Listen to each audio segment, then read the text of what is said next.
Please like, share and subscribe. My Master.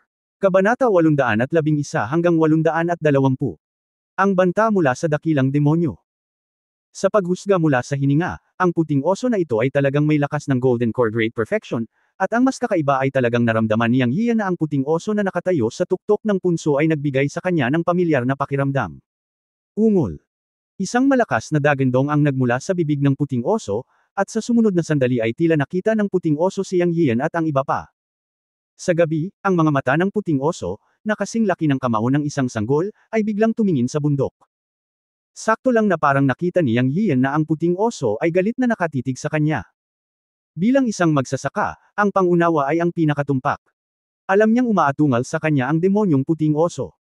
Sa susunod na sandali, ang buong katawan ni Wang Zi ay kumislap ng gininto ang liwanag, at biglang lumitaw ang mga pakpak sa kanyang likuran. Siya ay umatungal sa puting oso at direktang sumugod sa puting oso na demonyo sa tuktok ng punso. Roar, marahil ay naramdaman nito ang panganib ni Wang Zi, ang puting oso ay tumalon pagkatapos umungal, tumalikod at tumakbo palayo. Bagamat magaspang ang katawan nito, hindi naman mabagal ang bilis nitong makatakas. Ang puting oso ay direktang tumakas sa lambak, ngunit hinabol ito ni Wang Zi. Habulin, sabi niyang Yian kay Lu Zuoxi sa tabi niya, na hinihiling sa kanya na maabyutan at makita. Kahit na ang kasalukuyang lakas ni Wang Zi ay maihahambing sa unang yugto ng Nascent Soul, nag-aalala pa rin siyang Yian. Mas ligtas na pabayaan si Lu Zuoxi, isang Nascent Soul Master, na umalis. Sino ang nakakaalam kung ano ang nasa lambak? Magkakaroon ba ng isa pang halimaw ng puting oso? Umirap si Lu Zuoxi at nauna. Palihim na sumunod sina Ruth, Lu Yushu at Wu Mokyo sa likod niyang Yian. Sa oras na ito, ang pangunahing gawain ng tatlong tao ay protektahan siyang Yian. Pagkatapos ng lahat, siyang ngayon ay isang higanteng panda na walang paglilinang. Nang maglakad sina Yang Yian at Lu Yushu sa punso at papunta sa malalim na lambak, nakita nila si Lu Zuoxi na nakatayo sa hindi kalayuan, at mahigit 10 metro sa harap ni Lu Zuoxi, hawak ng marilag na kuko ni Wang Zi ang dagwang puting oso na halimaw. Sinakop ng aso ang isang oso. Siyempre, hindi karaniwan sa kanila. Ang eksenang ito ay mukhang nakakatawa pa rin. Wang. 2 beses tumawag si Wang Zi para humingi ng kredito matapos makitang naglalakad siyang Yian sa lambak. Ang halimaw ng puting oso sa lupa ay maaari lamang umiyak at tuluyang natalo ni Wang Zi. Halata namang hindi magka-level ang lakas ng dalawa. Ang aura ni Wang Zi ay maihahambing sa isang pang-apat na pagliko na demonyong hayop, katumbas ng unang yugto ng Nascent Soul, habang ang White Bear Demon ay nasa tuktok ng ikatlong pagliko at maihahambing sa Great Perfection of the Golden Core. Normal para kay Wang Zi na supilan ang White Bear Demon, hindi nakakagulat na si Lu Zuoxi ay nanunood ng palabas. Ngumiti siyang Yiyo at pinuri si Wang Zi, good job, gagantimpalaan kita mamaya, haha. Sa napakalakas na spirit beast sa kanyang tabi, at ang kambal ng kapatid na babae ng pamilya Lu sa Nascent Soul Realm, kasama si Ruth, na ang lakas ay maihahambing sa Great Perfection of the Golden Core, at Wu Mokyo, naramdaman ni Yang Yiyo na ang lineup ng team ay medyo maganda. Maging ang dakilang ulo ng demonyo ay kailangang mag-isip ng 2 beses. Matapos purihin si Wang Zi, itinuon ni Yang Yiyo ang kanyang paningin sa White Bear Demon, ngunit nakita niya na ang White Bear Demon ay nakatitig sa kanya na parabang siya ay isang mortal na kaaway, puno ng walang katapusang hinanakit. Dahil dito, medyo nalito si Yang Yian. Sa simula, nakaramdam siya ng pamilyar na pakiramdam tungkol sa halimaw ng puting oso. Ngayon, tinitingnan ang humanization ng White Bear Monster at ang puot sa kanyang mga mata nang tingnan niya ang kanyang sarili, naisip ni Yang Yian kung talagang may hinanakit siya sa White Bear Monster na ito. Pero hindi dapat ganito. Hindi niya kailanman nasaktan ng tribo ng oso o anumang bagay na katulad nito. Nang iniisip ito ni Yang Yian, isang kakaibang eksena ang lumitaw. Narinig ko na ang puting oso na tinapakan ni Wang Zi, nako, naapakan ito ng mga kuko ni Wang Zi, biglang nagsalita sa wika ng tao at sumigaw, banal na Panginoon, iligtas mo ako. Boses iyon ng babae. Nagulat si Yang Yian. Narinig niya ang boses na ito na pamilyar sa kanyang pandinig, ngunit malalim ang impresyon niya rito. Isang pangungusap ng, banal na Panginoon, iligtas mo ako, nagpahayag ng ilang araw ng impormasyon. Red Buddha Girl. Bulalas ni Yang Yian. Ang may-ari ng boses na ito ay parang Red Buddha Girl. Ang Red Buddha Girl ay ang kaluluwang nakatakas mula sa underground na libingan ng Vilya sa sinaunang kabisera. Nagdulot siya ng maraming problema sa kanya. Inagaw niya si Wu Mokyo at tumakbo pa sa Europe. Inagaw niya si Liu Lingling para takutin siya. Gayunpaman, nalutas niya ito ng ilang beses. Ang huling pagkakataon ay sa ipinagbabawal na lugar ng pamilya Ruth. Sinira pa niya ang kanyang katawan, ngunit nakatakas ang kanyang kaluluwa. Ito ay orihinal na inakala na ang kaluluwa ng Red Buddha Girl ay masyadong mababa sa oras na iyon, at hindi siya mabubuhay kahit na ang kanyang kaluluwa ay nakatakas. Ngayon ay tila pinaglalaroan ng tadhana ang mga tao.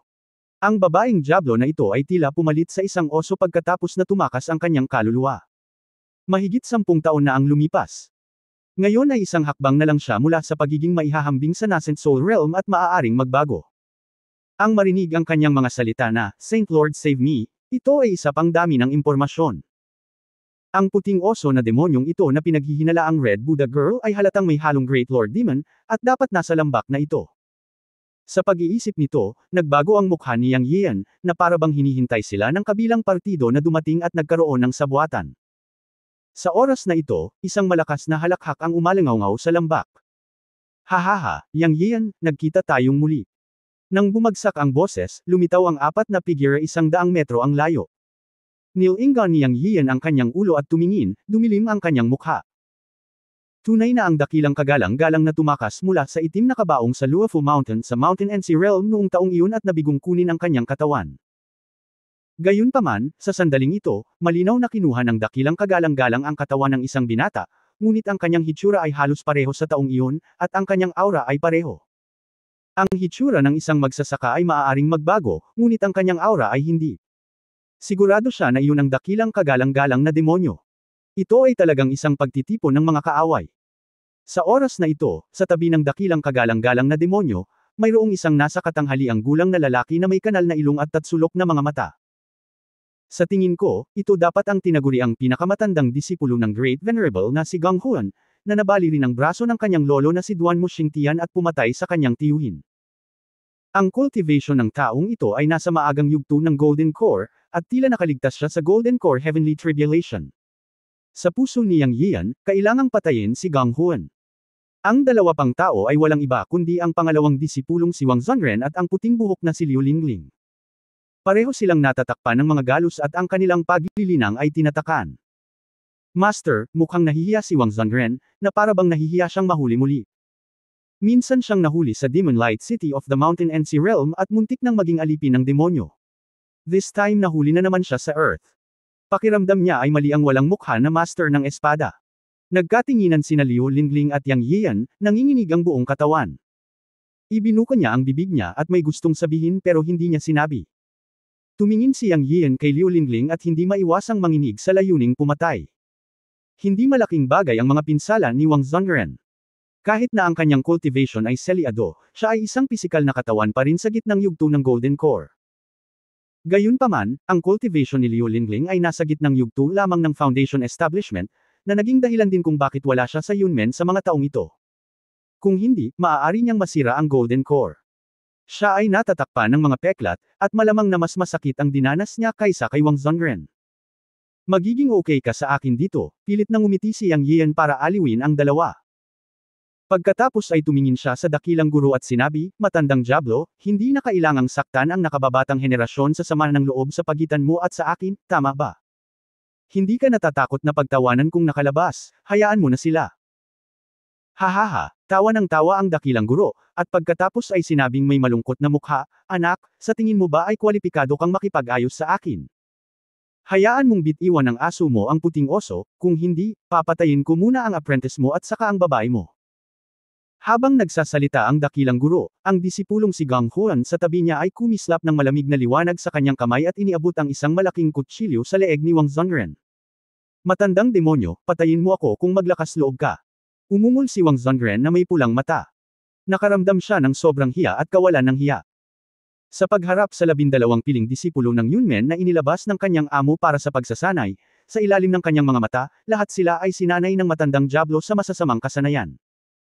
Sa sandaling ito, narinig niya ang matandang Diablo na ginagamit siya para pagbabantaan ng kanyang amo, at gustong mamatay ni Wang Zhongren. Ikaw ay isang matapang na bata, ngunit huwag kang mag-alala. Sandali na lang at mapapatay na kita. Hahayaan kitang magkaroon ng kasama ang iyong Panginoon sa daan patungo sa underworld, para hindi ka mag-iisa. Hahaha. Tumawa ng baliw ang dakilang demonyo. Gustong patayin ni Yang Yiyo ang dakilang demonyo ngayon, ngunit naramdaman niya na ang paglilinang ng dakilang demonyo ay nasa maagang yugto din ng nascent soul. Bilang karagdagan, ang kanyang mga apprentice na sina Wang Zhongren at Liu Lingling ay nasa kamay ng kabilang partido. Hindi siya nang ahas na salakayin ang magkapatid na Lu at kailangang maghintay ng pagkakataon na iligtas sila. Bitawan mo ang puting oso.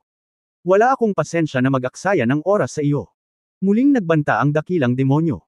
Galit na galit si Yang Yiyo kaya nangangati ang kanyang mga ngipin. Kinawayan niya ang kanyang kamay at hiniling kay Wang Zai na bitawan ang puting oso. Hindi siya nang ahas na suwayan ang dakilang demonyo, sa takot na talagang papatayin ng dakilang demonyo sina Wang Zhongren at Liu Lingling. Kasabay nito, lihim niyang binati ang magkapatid na Lu at Wu Mokyo, handang humanap ng pagkakataong kumilos anumang oras. Nang bitawan ni Wang Zi ang puting oso, umungal ang puting oso, pagkatapos ay tumayo at naglakad pa atras patungo sa dakilang Panginoon, tinitigan si Yang Yiyo ng masama at sinabing, ikinalulungkot kong ipadala ka sa impyerno sa pagkakataong ito.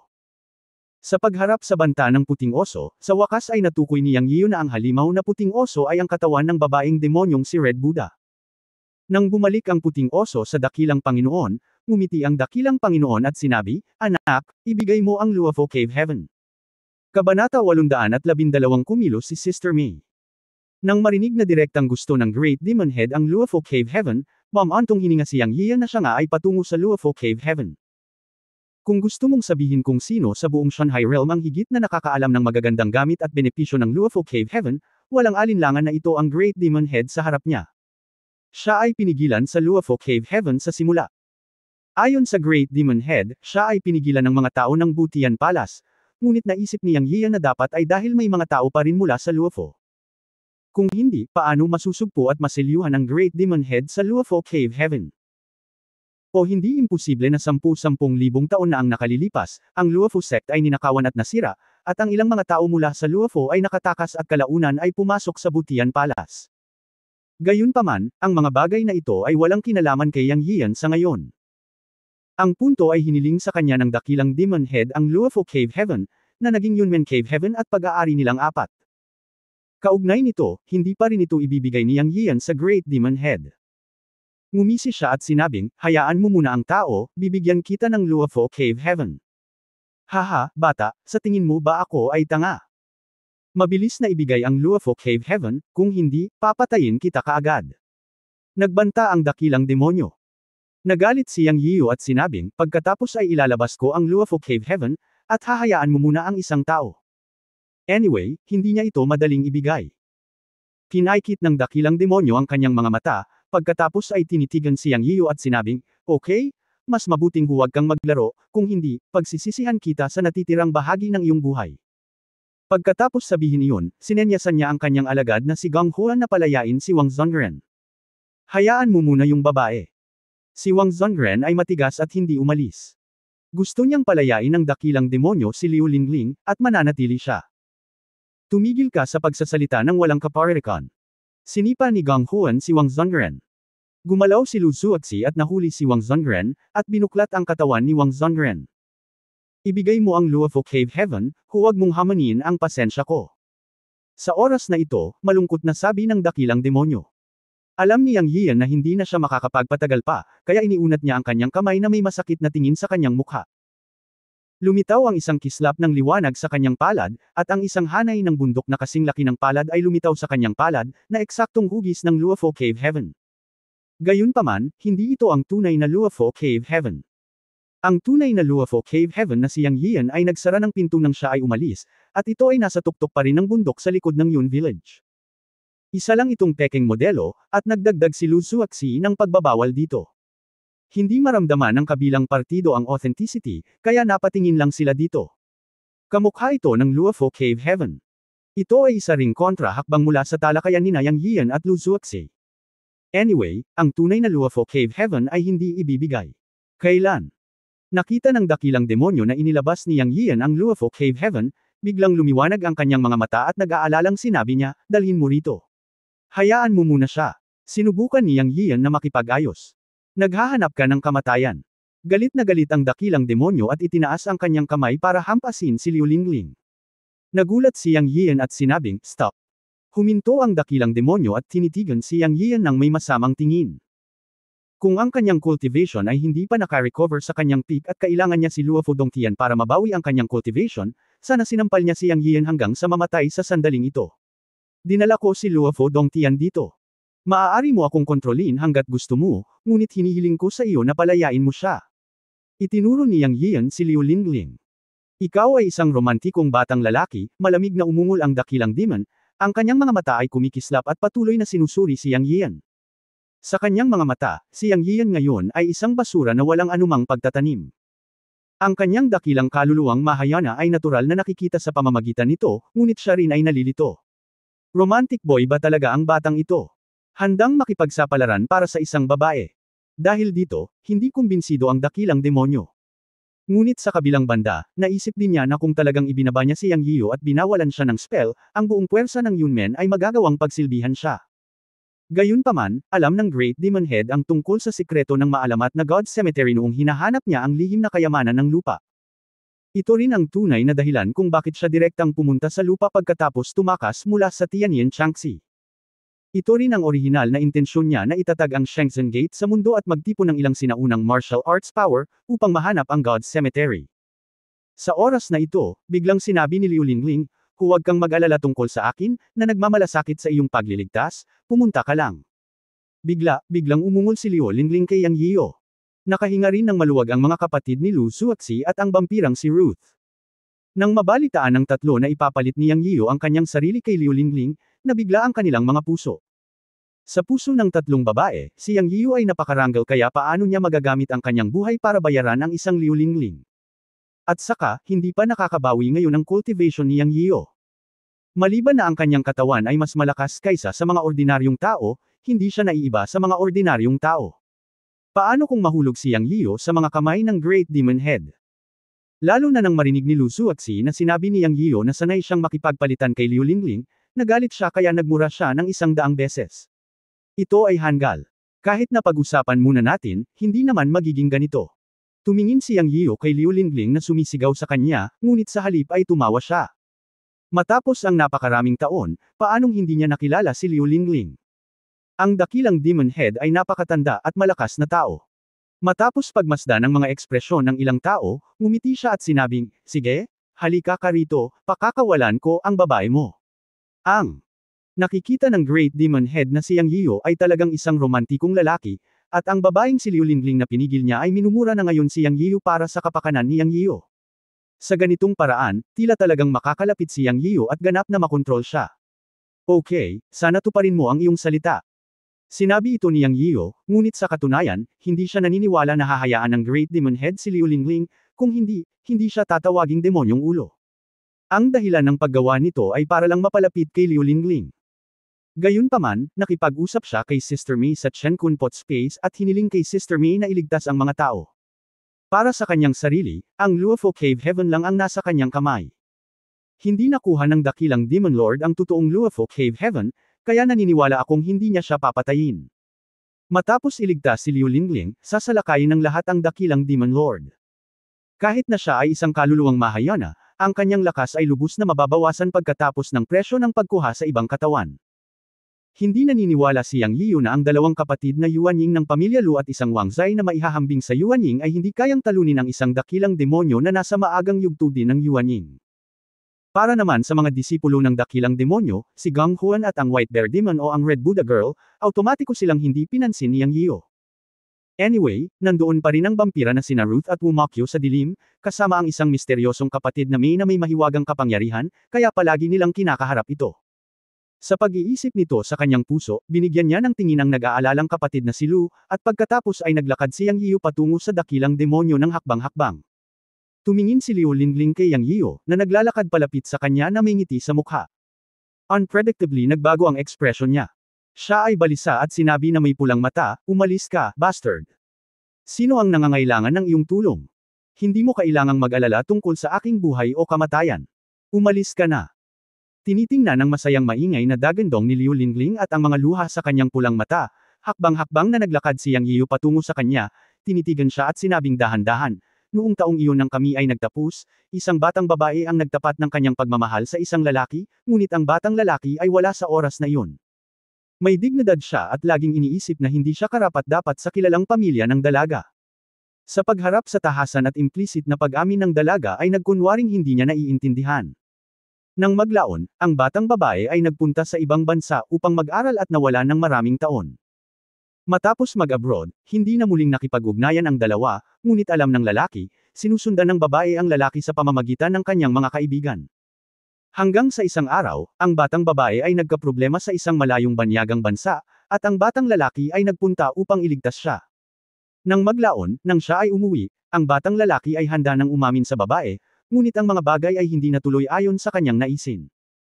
Malaki ang pagbabago sa pamilya ng dalaga, pumuti ang buhok niya magdamag, nagbago ang ugali niya, at inilayo niya ang mga tao sa kanya. Napalunok pabalik ang bata sa gusto nitong sabihin sa kanya at hindi pa rin sinasabi. Ngayon sa pag-iisip pabalik, ito ay ang batang lalaki na masyadong duwag at hindi nagmamahal. Magkaklase sila sa parehong paaralan at klase, at nagkaroon sila ng labis na masasayang pagkakataong magkasama. Dapat silang magkasama. Sa pagkakataong ito, hindi na kita pakakawalan, mahal ko. Habang hakbang na naglakad si Yang Yio, nagsasalita, at sa wakas ay sinabi kay Liu Lingling kung ano ang dati niyang gustong sabihin ngunit hindi siya nang ahas na sabihin. Sa sandaling ito, naglakad din siya sa loob ng 3 metro mula kay Liu Lingling. Si Liu Lingling, na may puting buhok, ay nakinig sa mga salita ni Yang Yio, ang mga luhang parang ulan ng bulaklak ng peras, na nakasabit sa buong mukha niya. Ang mga mata ni Yang Yio ay binibigyang pansin ang sitwasyon ni Dazen. Tila narinig siya ng jablo ni Dazen na nagsasalita, at ang kanyang mga mata ay nagpapakita ng bakas ng pagmumuni-muni. Ito ay nagpasaya kay Yang Yian, at bigla niyang binilisan ang kanyang lakad. Sumigaw siya sa kanyang puso, Sister Mei, iligtas ang mga tao, Kier, kumilos ka. Kasabay nito, hinawakan niya ang Dragon's Slaying Sword sa kanyang kamay at sinaksak si Gang Huan na nakahawak kay Liu Lingling. Naghahanap ng kamatayan, nagising ang dakilang demonyo at galit na galit. Kabanata 813, Nascent Soul Unsealed. Noong ipinapahayag ni Yang Yian ang kanyang nararamdaman kay Liu Lingling, nakikipag-usap na siya kay Mei Jia sa espasyo ng Chen Kunpot para iligtas ang mga tao. Siyempre, ang pangunahing taong haharapin ay ang dakilang ulo ng demonyo. Ang matandang ulo ng demonyong ito ay isang target na pulang alerto sa puso ni Yang Yian. Kahit na ang matandang ulo ng demonyo ay nasa maagang yugto na ngayon ng Nascent Soul, siya ay isang mahayana na panahon ng kaluluwa. Hindi mahalaga kung ang kanyang lakas ay nabawasan ng husto pagkatapos na kunin ang katawan, siya ay isang matandang halimaw na nabuhay ng hindi mabilang na mga taon. Kailangan niyang mag-focus sa depensa. Si Sister Mei ay isang half-human at half-demon na pag-iral na nag-evolve mula sa katawan ng dragonfish sa Chen Kunpot space.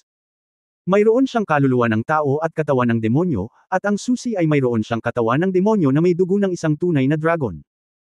Bagamat hindi ko alam kung ano ang antas ng lakas ni Sister Mei, ngunit ang pakiramdam ng isang bagay at ang invisibility na kakayahan ni Sister Mei noong nag-walk out siya sa Chen Kunpot space noong nakaraan, alam ni Yang Yian na hindi magiging masama ang lakas ni Sister Mei. Ang invisibility ability ni Sister Mei ay sa panimula ay naiiba sa Wumakyo. Ang pagiging invisibility ni Wumakyo ay isang natatanging kakayahan ng paglilinang ng multo. Okay lang na makitungo sa mga ordinaryong magsasaka, ngunit kung haharapin mo ang isang makapangyarihang kaluluwa, ito ay madarama ng iba. Ngunit ang invisibility ability ni Sister Mei ay talagang natural na regalo mula sa kanyang bloodline, at si Yang Yian ay hindi nakakaramdam ng kahit anong hininga mula kay Sister Mei. Bilang karagdagan sa kakayahang invisibility, bilang isang half-demon na may dragonfish na nag-evolve mula sa kanyang bloodline, naniniwala si Yang Yian na si Sister Mei ay dapat magkaroon ng iba pang mahiwagang trump card, na sapat na para harapin ang Great Master na nagligtas kay Liu Lingling. Tamang-tama, nang ang dakilang guro ay galit na galit, isang malaking pagbabago ang naganap sa larangan. Una, itinuon ni Gang Huan, ang disipulo ng dakilang guro na nakahawak kay Liu Lingling, ang kanyang atensyon kay Yang Yian nang siya ay sinaksak ng espada ni Yang Yian. Sa katunayan, ang pag-atake ni Yang Yian ay upang lumikha ng pagkakataon para kay Wumakyo sa dilim. Sa isang iglap, nakaramdam ng pagkagulat si Yang Yian, at sa sumunod na sandali, ang dakilang guro, na orihinal na handang salakayin si Yang Yian sa galit, ay biglang nabigla, at isang mahinang ungol ang lumabas sa kanyang bibig, at ang kanyang katawan ay lumipad pabalik. Alam ni Yang Yian nang hindi iniisip na si Sister Mei ang gumawa ng hakbang. Kasabay nito, gumawa ng hakbang si Wumakyo. Si Yang Yian, na may espiritual na resonance kay Wumakyo, ay malinaw na naramdaman na inatake ni Wumakyo si Gang Huan na nakahawak kay Liu Lingling. Puff! Si Gang Huan ay nasa maagang yugto pa lamang ng paglilinang ng Jindan. Hindi kapantay ni Wulun si Wumakyo, na nasa napakahusay na pagiging perpekto ng Jindan, hindi pa banggitin na siya ay nasa ilalim ng palihim na pag-atake. Matapos matamaan, sumigaw si Gang Huan at bumulwak ng dugo at lumipad pabalik ng mahigit 10 metro ang layo. Bumagsak siya sa lupa at hindi na muling bumangon. Makikita na ang pag-atake ni Wumakyo ay sapat na mabigat, at siya ay halos patay na. Sa isang sandali ng pag-atake, bumaliktad ang sitwasyon sa field. Ang lahat ay salamat sa pagkakaroon ng Chen Kunpot, Sister May at Wumakyo, at marami pang ibang salik. Higit sa lahat, nakita ni Yang Yian ang kasakiman ng dakilang demonyo para kay Luofu Dongtian, kung hindi ay magiging walang kabuluhan ang lahat. Dahil kung ang dakilang demonyo ay hindi sabik na makuha si Luofu Dongtian, hinding-hindi siya papayag sa kanyang mga kondisyon at hahayaan siyang lumapit kay Liu Lingling bilang isang hostage exchange. Bilang karagdagan, ginamit ni Yang Yian ang kanyang ekspresyon upang ipahayag ang nais niyang sabihin kay Liu Lingling sa loob ng mahigit 10 taon. Ang damdaming ito ay nakaapekto sa dakilang demonyo. Mula sa pananaw na ito, ang dakilang demonyo ay mayroon pa ring likas na katangian ng tao, o minsan ay nagkaroon siya ng manliligaw, tama ba? Kung hindi, paano magkakaroon ng kawalan ng ulirat sa kanyang mga mata na naging dahilan upang si Yang Yian ay humakbang palapit kay Liu Lingling sa loob ng 3 metro at biglang tinawag sina Sister May at Wumakyo para umatake. Ang demonyo ay isa ring sentimental na demonyo. Ang pag-amin ni Yang Yian kay Liu Lingling ay pumukaw din ng damdamin sa kaibuturan ng puso ng dakilang demonyo, na naging dahilan upang mapahingan niya ang kanyang pagbabantay. Ang kadahilanan na ito ay nag-account para sa karamihan nito. Nang natauhan ang dakilang demonyo, huli na ang lahat. Mabilis na sumalakay si Sister May sa hindi nakikitang estado, at natama ni Wumakyo ang gitnang ilusyon ng palasyo ng isang suntok. Mukhang maayos naman ang lahat. Gayunpaman, sa sandaling ito, sa isang iglap, nangyari ang trahedya. Mag-ingat ka. Ang mga bulalas ni Lu Suaxi at ng dalawa pang sumugod sa kanya sa unang pagkakataon ay tumunog sa likuran niya. Nakalimutan ni Yang Yian na mayroon ding isang puting oso na demonyo o isang pulang Buddhist na babae. Nang marinig ni Yang Yian ang tandang sa kanyang likuran, biglang lumiit ang kanyang mga mag-aaral. How dare you? Masamang nilalang, napaungal si Yang Yian sa takot, ang kanyang mga mata ay namumula. Ngunit nakita niya na ang puting oso na demonyong si Red Buddha na babae ay talagang lumitaw sa tabi ni Liu Lingling, nakatitig kay Yang Yian na may kakaibang pulang mata at nagpapakita ng panlilibak, itinaas ang kanyang paa ng oso na parang pamaypay ng dahon ng palma, at hinampas si Liu Lingling gamit ang isang palad. Bang! Ang katawan ni Liu Lingling ay lumipad ng patiwarik habang sumisigaw, at ang kanyang katawan ay direktang tinamaan sa hangin ng puting oso na demonyong si Red Buddha na batang babae. Nagkalat ang bakas ng dugo. Hahaha, Yang Yian, ginawa mo akong kunin ang katawan ng isang oso, at hindi ako ginawang tao o demonyo. Ngayon, papahirapan din kita, hahaha. Ang puting oso na demonyong si Red Buddha na babae ay tumawa ng malakas, ay nalalayan ng lupa gamit ang kanyang mga paa, at mabilis na tumakas. Ungol, dagandong, gusto kong mamatay kayong lahat, Sa sandaling ito, isang malakas na dagandong ang umalangaw sa mga tainga ni Yang Yian. Ito ay ang marahas na dagandong ng dakilang demonyong kapatid na si May pagkatapos ng pag-atake, at ang tunog ay dumiretso sa kalangitan. Ngunit ang mga mata ni Yang Yian ay puno ng dugo, at mabilis siyang tumakbo patungo sa direksyon kung saan lumipad si Liu Lingling. Bagamat si Liu Lingling ay sinampal ng puting oso na demonyong si Red Buddha, siya ay namamatay, ngunit naisip niya na hanggat siya ay may hininga, magagamit niya ang tubig ng buhay upang hilahin si Liu Lingling pabalik mula sa mga pintuan ng impyerno. Sa pagtingin sa sitwasyon, si Liu Lingling sa hangin ay tumingin kay Yang Yian gamit ang kanyang mga mata, at ngumiti kay Yang Yian. Dahan-daang bumukas-sara ang mga sulok ng bibig niya na dumudura ng dugo. Sa pagtingin sa hugis ng kanyang bibig, naunawaan ni Yang Yian ang tatlong salita mahal kita. Ang puso ni Yang Yian ay parang kutsilyo, at naisip niyang habulin si Liu Lingling na hindi pa dumarating, ngunit biglang nagbago ang kanyang mukha, at sa isang iglap ay namutla siya. Noon lang niya napagtanto na ang direksyon kung saan lumipad palabas si Liu Lingling ay kung saan mismo naruroon ang dakilang demonyo. Sa oras na ito, pagkatapos na salakayin ni Sister May, ang dakilang demon head ay tila dumanas ng matinding kahihiyan. Umungol siya sa langit, at puno ng aura ang buong katawan niya. Sumambulat ang damit sa pangitaas niyang katawan. Pagkatapos, isang napakalakas na aura ang lumabas mula sa Great Demon Head. Lumitaw ang mga daluyan ng dugo sa kanyang buong katawan, kumakalat mula sa kanyang katawan hanggang sa kanyang buong mukha, at lahat sila ay parang mga daluyan ng dugo na sumasabog. Ang aura ng Great Demon Head ay tumaas mula sa maagang yugto ng Nascent Soul hanggang sa gitnang yugto ng Nascent Soul, ang huling yugto ng Nascent Soul, at ang mahusay na pagiging perpekto ng Nascent Soul. Kahit na siya ay na-promote sa tatlong maliliit na kaharian ng sabay-sabay, ang momentum ng Great Demon Head ay hindi huminto.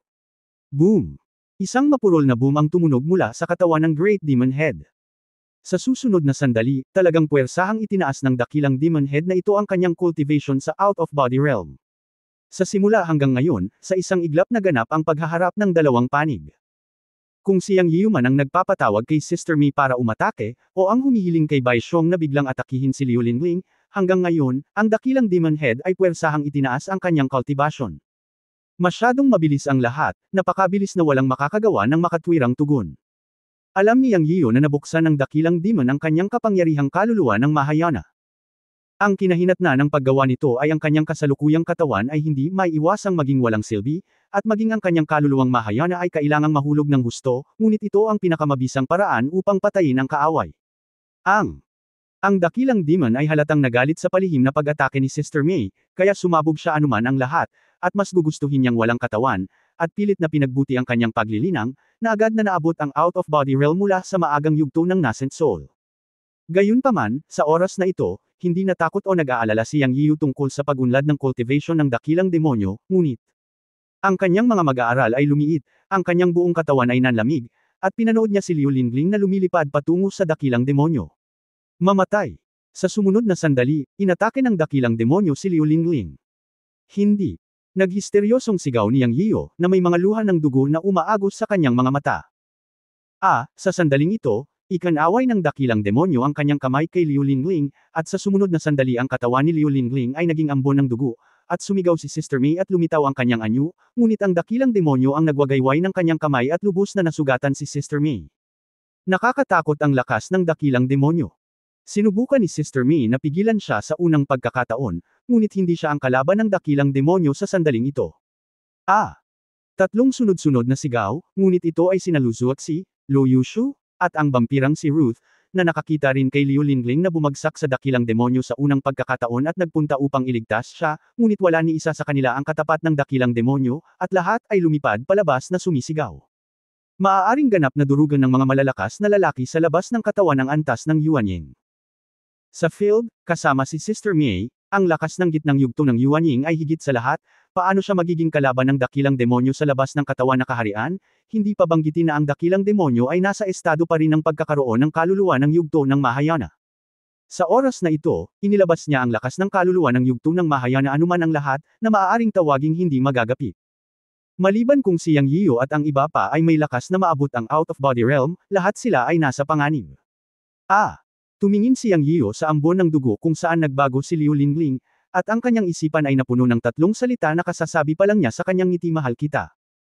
Sa pag-iisip nito, ang puso ni Yang Yiu ay parang tinusok ng libu-libong mga espada, at siya ay nasa sobrang sakit kaya nagpakawala siya ng mahabang alulong na may mga luha ng dugo. Boom boom boom. Pagkatapos ng mahabang alulong, ang 3,000 itim na buhok ni Yang Yiu ay naging puti ng nyebe sa bilis na nakikita ng mata. Isang mapurol na dagandong ang sumabog sa kanyang katawan, at ang kanyang buong katawan ay naglabas ng malakas at malawak na aura. Sa sandaling ito, ang nascent soul seal ni Yang Yiu na nabuklod sa 12 taon ay inilabas. Kabanata 814 mula ngayon, sisirain ng mga dulo ng mundo ang iyong kaluluwa.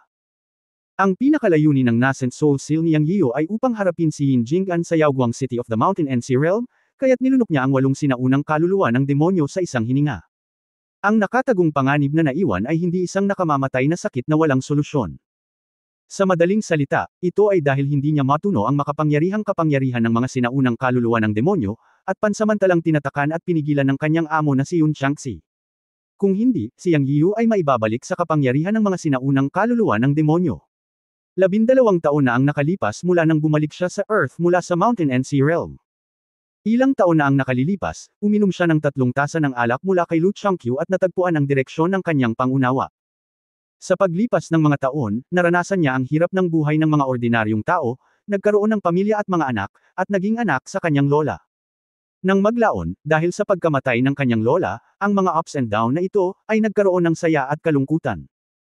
Ngayon, kasama si Liu Linling, na isang kaklase at kaibigan sa simula at kalaunan ay isang magkasintahang nakatago sa kanyang puso, walang magawa niyang pinagmamasdan habang ang dakilang demonyo ay naging ambon ng dugo. Sa ngayon, matinding kalungkutan at saya ang kanyang naranasan. Sapat na ang higit sa 10 taong karanasan. Ang kapangyarihan ng nascent soul seal sa kanyang katawan ay bumagsak sa kritikal na punto sa sandaling ito at ganap na sumabog. Ang Nascent Soul Seal ay ganap na naalis, at ang kapangyarihan ng 8 sinaunang kaluluwa ng demonyo na hinihigop ng Nascent Soul ay pinagsama at hinigop. Ang paglilinang niyang Yian ay naibalik at sumabog pa sa sandaling ito. Mula sa simula, ang mga magsasaka ay nilinang ang daan ng langit at ang kanilang sariling paraan. Sa sandaling ito, nakahanap si Yang Yian ng sarili niyang paraan, at ang hinahanap niya ay ang emosyonal na paraan ng mga kamag-anak at kaibigan.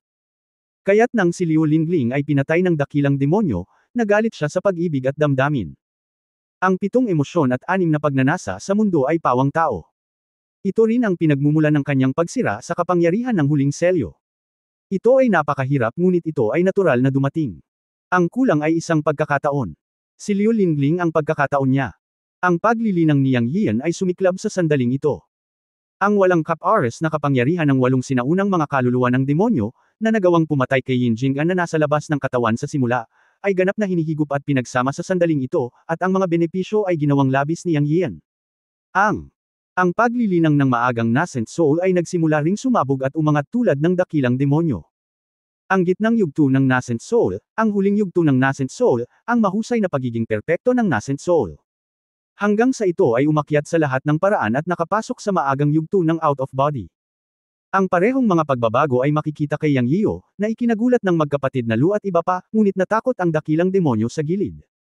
Binayaran niya ang halaga ng pagbibigay ng katawan na kanyang nilinang ng may matinding kahirapan at sapilitang inilabas ang kanyang sariling orihinal na kapangyarihan. Hindi siya nagdalawang isip na ibagsak ang kanyang kaharian upang pagbutihin ang kanyang lakas hanggang sa maagang yugto ng out of body. Kahit na ito ay isang katawan na maaaring sumabog anumang oras. Sa orihinal, inakala ng dakilang demonyo na sapat na ang pakikitungo kay Yang Yiu at sa iba pa, ngunit sa isang kisap mata, sino ang nakakaalam na napabuti rin ni Yang Yiu ang kanyang paglilinang hanggang sa maagang yugto ng out of body. Madarama na ang paglilinang ni Yang Yiu ay isang uri ng pagpapabuti ng paglilinang na natural na resulta ng akumulasyon, habang ang paglilinang ng dakilang demonyong ito ay may maraming pagkukulang. Una sa lahat, ang katawan na kinuha ay hindi kanyang sariling katawan, kaya hindi ito masyadong taset.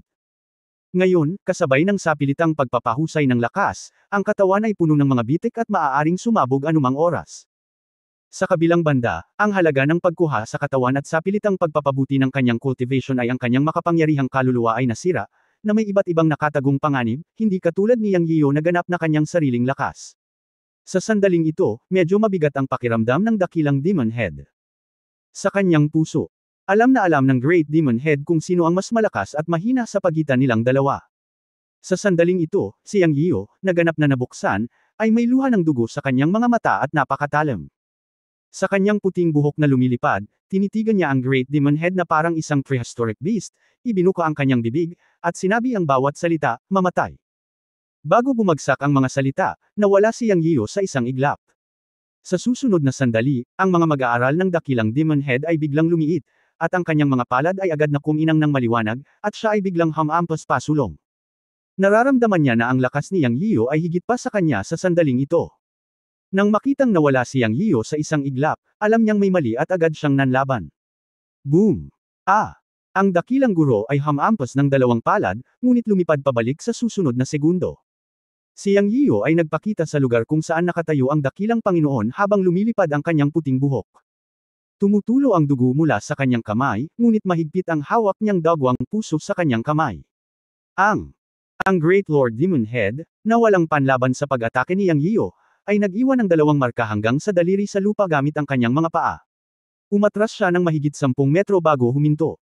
Tumingin siya sa ibaba at nakita niya ang isang madugong butas sa kanyang dibdib. Noon lang niya napagtanto na ang kanyang puso ay hinukay ni Yang Yiu. Pagkatapos ng isang mapurol, bang! Tunog, dinurog ni Yang Yiu ang puso ng Great Lord Demon Head. Walang emosyon ang mga mata niya. Umabant siya ng isang hakbang at muling sumugod. Ang mga mata ng Great Lord Demon Head ay puno ng hindi paniniwala. Pakiramdam niya ay mas malakas ang aura ni Yang Yiu kaysa sa kanya, ngunit hindi niya inaasahan na magiging ganoon kalakas siya kaya wala siyang reaksyon. Pareho silang nasa unang yugto ng out-of-body realm. Siya ay isang mahusay na master at isang kaluluwang mahayana, ngunit hindi siya natalo ni Yang Yiu sa isang suntok.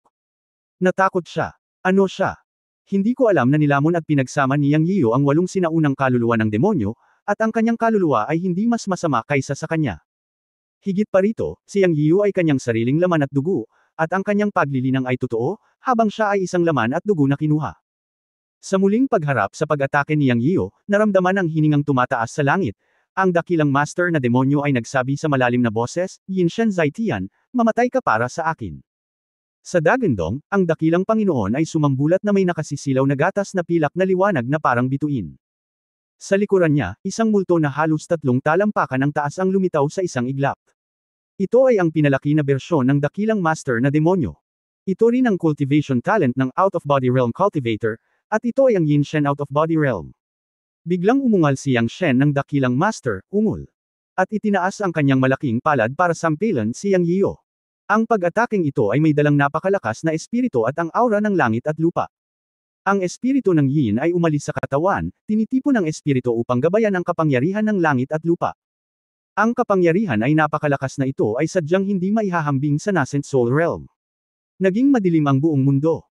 Ang mga mata ni Yang Yin ay mapula tulad ng mga mata ng kuneho, ngunit sa pagkakataong ito ay hindi siya nawalan ng malay, at hindi rin siya naging demonyo. Ito ay ganap na dahil si Liu Lingling ay nadurog ang puso sa pagpatay sa dakilang kagalang-galang, at ang kanyang mga mata ay puno ng dugo. Nakaharap sa anino sa likod ng Great Venerable, natural niyang alam na ito ang likas na mahiwagang kapangyarihan ng paglilinang ng out-of-body realm. Ang ganitong uri ng talento sa paglilinang ay parang ipinanganak na kasama nito. Hanggat ang cultivation ay umabot sa labas ng katawan na kaharian, ang kaluluwa ay natural na makakaalis sa katawan, tulad ng immortal na tumalikod at ang batang si Tangtang mula sa Tia Ingong Palace nang mag-barbecue sila ni Ye Wuxian sa kalagitnaan ng gabi sa Shanghai Realm. Matapos maabot ang labas ng katawan na kaharian, ang Yin God at Yang God ay maaaring gawin, na kung saan ay ang Yin at Yang Gods. Ang Diyos na Yang ay maaaring umalis sa katawan sa araw at maglakbay sa kalangitan, hinihigop ang lahat ng dalisay na kapangyarihan ng Yang upang mapangalagaan ang Diyos na Yang at ang lakas ng orihinal na katawan. Ang Diyos na Yin umalis sa katawan sa gabi at naglalakbay, hinihigop ang kakanyahan ng Taiyang at lahat ng purong kapangyarihan ng Yin. Maaaring dalhin ng mga Yin at Yang Gods ang kapangyarihan ng langit at lupa sa orihinal na katawan at pagbutihin ang larangan ng paglilinang. Ngunit mayroong isang pinagkasunduan na ang Yin at Yang ay nagkakasalungatan, at ang Yin at Yang na Diyos ay hindi maaaring umalis sa katawan ng sabay, kung hindi, ang mga kahihinatnan ay magiging katulad ng tubig at apoy. Iniiwan ni Yang God ang katawan sa araw, at ang Diyos na Yin ay umalis sa katawan sa gabi. Ito ang batas ng langit at lupa at ang pinagkasunduan na alam ng bawat magsasaka. Sa sandaling ito, ang Yin spirit ng Great Demon Head na umaalis sa katawan ay isang uri ng espiritual na talento. Hindi lamang nito magagamit ang kapangyarihan ng kaluluwa, ngunit maaari rin itong pakilusan ang sarili nitong tunay na diwa at ang kapangyarihan ng langit at lupa upang labanan ang kaaway. Sa sandaling ito, ang mga bituin ay maliwanag sa kalagitnaan ng gabi, at ang buwan ay nasa langit. Matapos maramdaman ng dakilang demon head na si Yang Yiyo ay makapangyarihan, hindi siya nag-atubiling umalis sa katawan ng hindi nakikita. Natural na naiintindihan ito ni Yang Yiyo, ngunit bamantong hininga siya at bamulong, aalis si Yin Yang sa katawan. Sinigawan ni Yang Yiyo si Yin Yang na umalis sa katawan, at ang dakilang ulo ng demonyo ay gustong tumawa nang marinig niya ito, na iniisip, ang batang ito ay naghahanap ng kamatayan. Alam ng lahat na ang mga kahihinatnan ng pag-alis ni Yin Yang at Yang sa katawan ng sabay ay hindi magkatugma. Hindi bababasa, ang kaluluwa ay mapipinsala ng husto, at ang pinakamasama, ang kaluluwa ay masisira at mamamatay. Inisip niya na si Yang Yiyo ay isang hanggal na hindi marunong magsanay, at naghintay na masira ang kaluluwa ni Yang Yiyo. Ang hindi alam ng Great Demon Head ay nabasa ni Yang Yiyan ang lahat ng Luofu Classic sa Luofu Hall sa mga nakaraang taon, pati na rin ang maraming lihim ng cultivation na iniwan ng kanyang master. Paanong hindi niya kilala ang mga supernatural na kapangyarihan ng Yin Yang God ng out-of-body realm? Mas alam ni Yang Yiyan ang tungkol sa cultivation kaysa marahil sa 10 Great Demon Heads na pinagsama. Sa susunod na sandali, ang dakilang Demon Head ay nanlaki ang kanyang mga mata, para lamang makita na ang eksena ng pagwasak ng Yuan Shen ni Yang Yiyan ay hindi lumitaw tulad ng kanyang naisip. Sa halip, nakita niya ang dalawang Nine Zhanghai Phantom na biglang lumitaw sa likod ni Yang Yiyan, isang milky white at isang pitch black. Sila ang mga Diyos ng Yin Yang. Hindi lang nangyari ang eksena ng buhay at kamatayan, ngunit ang dalawang Yin Yang Gods ni Yang Yiyan, sa isang tahimik na pagkakaunawa, ay sabay na lumabas sa kanyang Yin God, at tumalikod at pumunta sa harapan niya. Boom! Sa susunod na sandali, ang out-of-body Yin God ng Great Demon Head ay dinurog ng Yin Yang Gods ni Yang Yiyan sa isang iglap, at nalipol. Pagkatapos ay ang dakilang demonyo. Nawala sa ulo ang kanyang puso at kinuha ang kanyang katawan, at ito ay sumabog sa isang tumpok ng tinadtad na karne. Isang kislap ng dugo ang agad na umakyat sa langit, at ang dagandong ng dakilang Demon Head ay narinig sa kalangitan sa gabi, Yang Yiyo, pagsisisihan mo ito, hintayin mo ako, ipapadala kita sa impyerno. Ang kaluluwa ng Great Demon Head ang nakatakas.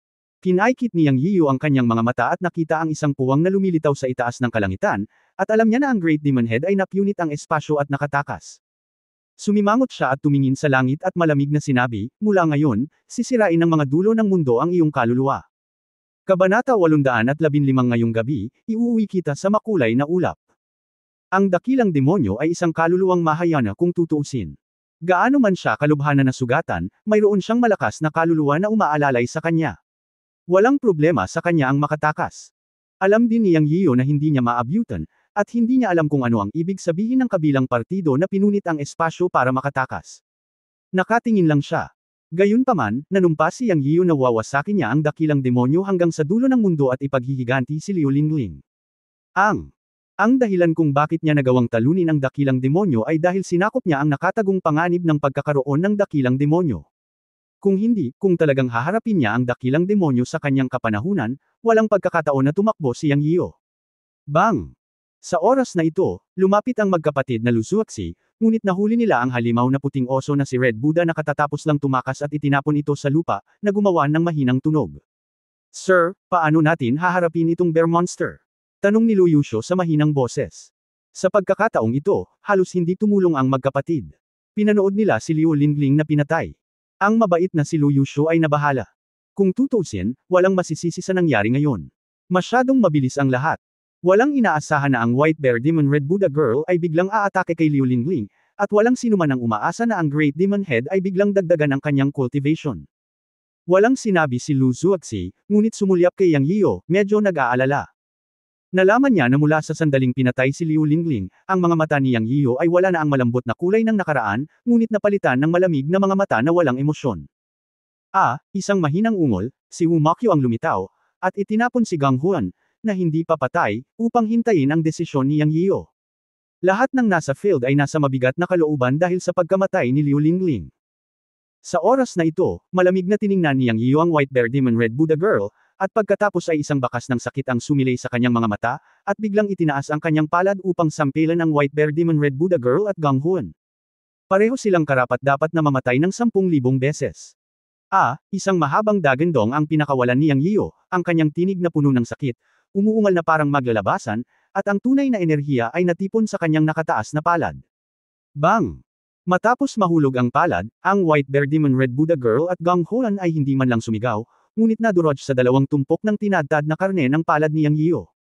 Parehong nawasak ang laman at kaluluwa. Matapos patayin ang White Bear Demon Red Buddha Girl at Gang Huan, nagluwa si Yang Yiyu ng isang subaw ng dugo. Ito ang depresyon sa kanyang puso, at mas gamaan ang pakiramdam matapos itong iluwa. Sir, Guro. Nag-alala sina Wu Makyo, Lu Yusho, at ang vampirang Ruth at tutulungan na sana nila si Yang Yiyu, ngunit itinaas ni Yang Yiyu ang kanyang kamay para pigilan siya. Pagkatapos ay tumalikod si Yang Yiyu at naglakad patungo sa ambon ng dugo kung saan nahulog si Liu Lingling. May isang layer ng dugo sa lupa na sumalakay sa lupa. Ito ang tanging naiwan ni Liu Lingling. Ikinaway ni Yang Yiyu ang kanyang kamay at kinuha ang lilang damit pangkasal na inihanda para kay Liu Lingling mula sa palayok ng Chen Kun, at pagkatapos ay dahan-dahang inilatag ito sa lupa, huminto, at nanginginig na itinaas ang lupa gamit ang kanyang mga kamay, at unti-unting niyakap ito sa lilang damit pangkasal. Tinakpan ng ambon ng dugo ang isang malaking bahagi ng lupa. Ginamit ni Yang Yiyu ang kanyang mga kamay para maghukay ng mga dakot ng putik at dugo, bumubulong sa sarili na may madugong luha, bakit hindi mo ako binigyan ng pagkakataon? Bakit hindi ka bumalik? Kasalanan ko ang lahat. Masyado akong nag-isip at hindi nakita hinanap.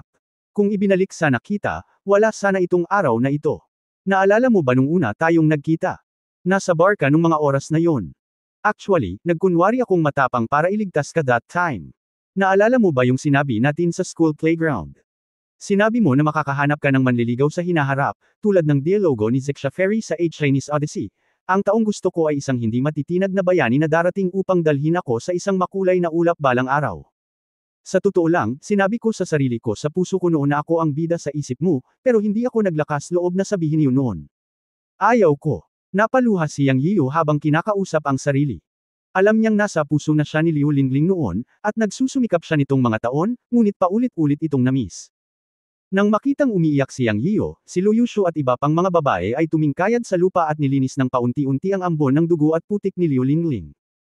Ang dugo sa kanyang mga kamay ay tila duguan, ito man ay mula sa pagkasira o dugo sa putikan. Bilang karagdagan, ang pag-ungol ni Yang Yiyo ay nagpaiyak sa mga tao. Naikuyom ni Wang Zongren ang kanyang mga kamao at sinisi ang kanyang sarili. Sinisi niya ang kanyang sarili dahil hindi niya nagawang protektahan si Master Liu at labis na pinalungkot ang kanyang amo. Umiyak si Wang Zai at tila naramdaman ang likod ni Yang Yiyo, at humagulgol. Hindi makayanan ni Wu Mokyo na hilingin kina Shang Chen at Lu Yushu na tulungan si Yang Yiyo na kolektahin ang ambon ng dugo at putik ni Liu Lingling sa lupa, ngunit pinigilan siya ni Lu Zuoxi. Tiningnan ni Sister Mei ang puting buhok at pulang mata ni Yang Yiyo. Hindi ko alam kung ano ang iniisip niya. Anyway, she also had a face full of self-blame, thinking na hindi siya nakatulong. Anyway, namatay si Liu Lingling sa paningin ng lahat.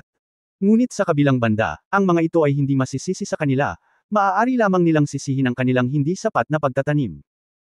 Pagkaraan ng ilang sandali, si Lu Zuoxi ay umabant ng 1,000 hakbang, tumayo sa likuran ni Yang Yiyo at sinabing, hindi mo kailangang maging masyadong malungkot. Si Miss Liu ay isang nagtatanim ng pundasyon. Kung hindi niya nakamit ang Golden Elixir, ang kanyang kaluluwa ay hindi maituturing na patay. Nakakita na ako ng secret book sa Shanghai Realm dati. Itinatala nito na hanggat ang kaluluwa ay hindi pumasok sa Golden Elixir, ang kaluluwa ay maaaring aktwal na pumasok sa reincarnation. Kapag napatunayan mo ang iyong daw isang araw, maaari kang pumasok sa reincarnation at hanapin si Miss Liu pabalik.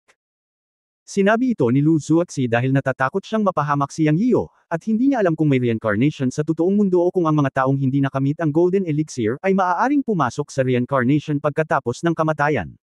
Ngunit mayroong isang bagay na pinagkasunduan sa mga magsasaka.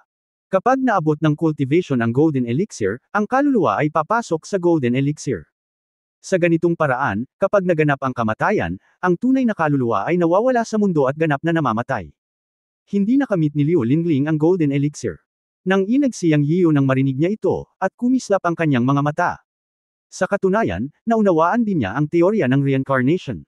Sinabi rin ng Master na ang paraan ng reincarnation sa mundong ito ay ang pinakamisteryoso, at mayroong isang teorya ng 6 na reincarnation. Nang supilan niya ang 3 ghost cultivator, sina Sister Wu Mokyo at Qiao Fu, sinabi ng matanda na ang Netherworld ang pinakamisteryosong angkan sa mga cultivator sa mundo, at ang pagpasok sa Netherworld ay magpapahintulot sa isa na makapasok sa reinkarnasyon. Alam ko rin na may kabuluhan ang sinabi ni Lu Zuoxi, ngunit kahit na ganoon, paano nga ba tayo mapupunta sa reincarnation? Walang nakakaalam kung nasaan ang Netherworld. Kahit na mayroong Netherworld reincarnation, anong uri ng cultivation ang kailangan para makapasok dito? Kahit na mayroon kang cultivation at alam ang tungkol sa Netherworld reincarnation, sino ang makakapagsabi ng sigurado, matatagpuan pa ba si Liu Lingling sa panahong iyon? Bagamat ganoon ang iniisip sa kanyang puso, sa wakas ay nagkaroon ng pag-asa si Yang Yiyo sa kanyang puso, at medyo bumuti ang pakiramdam. Siya. Lihim ding nanumpa na siya ay magsisikap na linangin at maabot ang tuktok ng abenida, at tiyak na mahahanap niya ang mahiwagang Netherworld reincarnation sa mundo. Kung talagang umiiral ito, papasok siya sa reincarnation at pupunta sa impyerno upang hanapin si Liu Lingling. Alam din niya na ang nangyari ngayon ay ang pinakaugat ng kanyang sariling kawalan ng lakas. Kung mayroon siyang cultivation na mas malakas kaysa sa dakilang demonyo, paano ba mahuhulog si Liu Lingling? Tama si Lu Zuoxi sa isang bagay. Nang makarating siya sa tuktok ng kalsada ay nakita niya si Liu Lingling at mas maprotektahan ang kanyang pamilya at mga kaibigan. Nawalan siya ng mga magulang noong bata pa siya, at wala na ngayon ang kanyang lola. Dagdag pa rito, ang kamakailang sitwasyon ni Liu Lingling ay nagdudulot sa kanya ng takot. Ang lakas lamang ang magagarantiya sa kaligtasan ng mga kamag-anak at kaibigan. Ayaw niyang mawala ng kahit sino. Kahit sino. Nang hindi tumugon sa mga salita ni Lu Zuoxi, patuloy niyang nililinis ang ambon ng dugo at putik ni Liu Lingling sa lupa. Nang ang huling dakot ng putik ay nalinis mula sa lupa, dahan-daang binalot ni Yang Yiyo ang putik at dugo ng isang lilang damit pangkasal at niyakap ito ng mahigpit sa kanyang mga bisig. Pagkatapos ay tumingala siya sa langit at sinabi ang bawat salita, "Ngayon, ako, Yang Yiyo, ay nanunumpa sa langit na kung hindi ko maabot ang tuktok ng paglilinang, ang aking puting buhok ay hindi magiging itim." Bilang pagkahulog ng mga salita, isang kulog ang dumagundong sa kalangitan. Ang eksenang ito ay nagulat kay Lu Zuoxi at sa iba pa. Ito ay isang mad-ulash na dila bilang tugon sa langit. Alam nilang lahat na talagang napakasimple para sa puting buhok ni Yang Yiyo na maging itim, ngunit ang pagmumura na may ulo na puno ng itim na buhok ay naglalaman ng labis. Makamit ang tugatog ng paglilinang. Sino ang nakakaalam kung ano ang wakas? Ito ba ang rurok ng paglilinang? Ngunit paano kung mayroong mas mataas na antas ng paglilinang sa itaas ng tuktok ng paglilinang? Hanggat walang katapusan ng paglilinang, ang tila simpleng panunumpa ni Yang Yiyo sa langit ay talagang isang dakilang panunumpa. Pagkatapos magsalita ni Yang Yiyo, ikinaway niya ang kanyang kamay sa mga tao sa field, at agad na inilagay sila ni Wang Zai sa espasyo ng Chen Kunpot. Pagkatapos ay tumingin siya kay Liu Lingling sa kanyang mga bisig at sinabi, Lingling, umuwi na tayo. Ngayong gabi ay tatapakan ko ang makulay na mapalad na ulap upang pakasalan ka sa bahay. Pagkatapos noon, tumalon si Yang Yiyo at dumiretso sa ere. Ang tunay na enerhiya ng kanilang dalawa ay gamulong at kumikinang. Sa gabi, nakakita sila ng mga makukulay na kulay, at sila ay talagang makulay na mapalad na mga ulap. Sa susunod na sandali, ang malakas na espiritual na kamalayan ni Yang Yiyo ay agad na kumalat sa libu-libong milya, at ang kanyang anyo ay nawala sa isang paggalaw. Kabanata 816, Dama-dami ang lakas, pakiramdam na nag-iisa. Ilang minuto lang ang inabot ni Yang Yiyan bago bumalik sa Gyushu mula sa Europa. Pagkatapos, ang nascent soul ay nabuksan, sumanib ito sa kapangyarihan ng sinaunang kaluluwa ng demonyo. Ang kanyang cultivation ay parang rocket, mula sa unang yugto ng nascent soul hanggang sa unang yugto ng out-of-body realm, na sumasaklaw sa isang buong kaharian. Dapat sabihin na ito ay medyo nakakagulat. Ngunit ang imahinasyon ay makatwiran din. Kung tutuusin, 12 taon na. Kahit na nag-practice siya ng hakbang-hakbang, ang bilis ng cultivation ni Yang Yiyan ay halos wala na sa katawan. Matapos maabot ang labas ng katawan na kaharian, ang kapangyarihan ng espiritual na kamalayan ay maaaring umabot ng 1,000 milya, na isang nakakatakot na pagtaas. Kaya maaari niyang maabot ang 1,000 milya sa isang pag-iisip, at lumitaw 1,000 milya ang layo sa susunod na segundo. Hindi nagtagal para marating niya ang Yunmen pagkabalik niya mula sa Europa. Ayon sa karaniwang personalidad ni Yang Yiyan, tiyak nakakaladkarin niya si Liu Ziki at ang iba pa para gumawa ng malaking bagay tungkol sa pagpapabuti ng lakas. Ang kapangyarihan ng espiritual na kamalayan ay umabot sa 1,000 milya, at ang makapangyarihang kaluluwa na si Yang Yiyan ay natagpuan na ang Yuan Shen Jing, na hindi nagamit sa loob ng maraming taon ay talagang umabot sa 9 na antas pagkatapos ng pagsasanib ng kaluluwa ng demonyo sa pagkakataong ito, at dumiretso sa tuktok. Ito ay isang himala. Hindi niya sinasadya ang Yuan Shen Jing. Sa tingin ko ang lahat ay iniuugnay sa sinaunang kaluluwa ng demonyo. Ayon sa mga tala ng Yuan Shen Jing, noong una niyang nakuha ito, mayroong kabuuang 9 na antas. Pagkatapos ng pagsasanay sa bawat antas ng Yuan Shen Jing, lilito ang isang supernatural na kapangyarihan ng Yuan Shen. Ngayon ay wala sa mood si Yang Yiyan na i-verify ang mga supernatural na kapangyarihan na dala nitong Yuan Shen Jing, isa-isa. Gayunpaman, may isang bagay na napakalinaw sa kanya. Sa pagkakataong ito, kapag nakikitungo sa dakilang demonyo, maaari niyang palayain ang mga Diyos ng Yin at Yang ng sabay, at ang supernatural na kapangyarihan ng Yuan Shen sa labas ng katawan ay tiyak na dahil sa rurok ng Yuan Shen Jing. Sa kabilang banda, alam ni Yang Yiyan na salamat sa kanyang perpektong Golden Elixir Foundation, na may perpektong Golden Elixir Field Foundation, ang Yuan Ying ay masisira sa labas ng katawan at maging ang susunod na hakbang ay magiging napakatibay. Sa pagkakataong ito, maaari niyang palabasan ang dalawang Diyos ni Yin at Yang sa parehong oras, at ang kanyang matibay na pundasyon ay isa rin sa mga pangunahing salik. Matapos alisin ang selyo sa dantian, bumalik sa normal ang nascent soul, at ito ay isang bilog na mas malaki kaysa dati. Ang mini version ng kanyang sarili ay parang kitang-kita ang kanyang facial features. Sa kaliwa at kanang bahagi ng nascent soul, mayroong dalawang multo na kaluluwa, ang isa ay ang out-of-body Yang God, at ang isa ay ang out-of-body Yin God.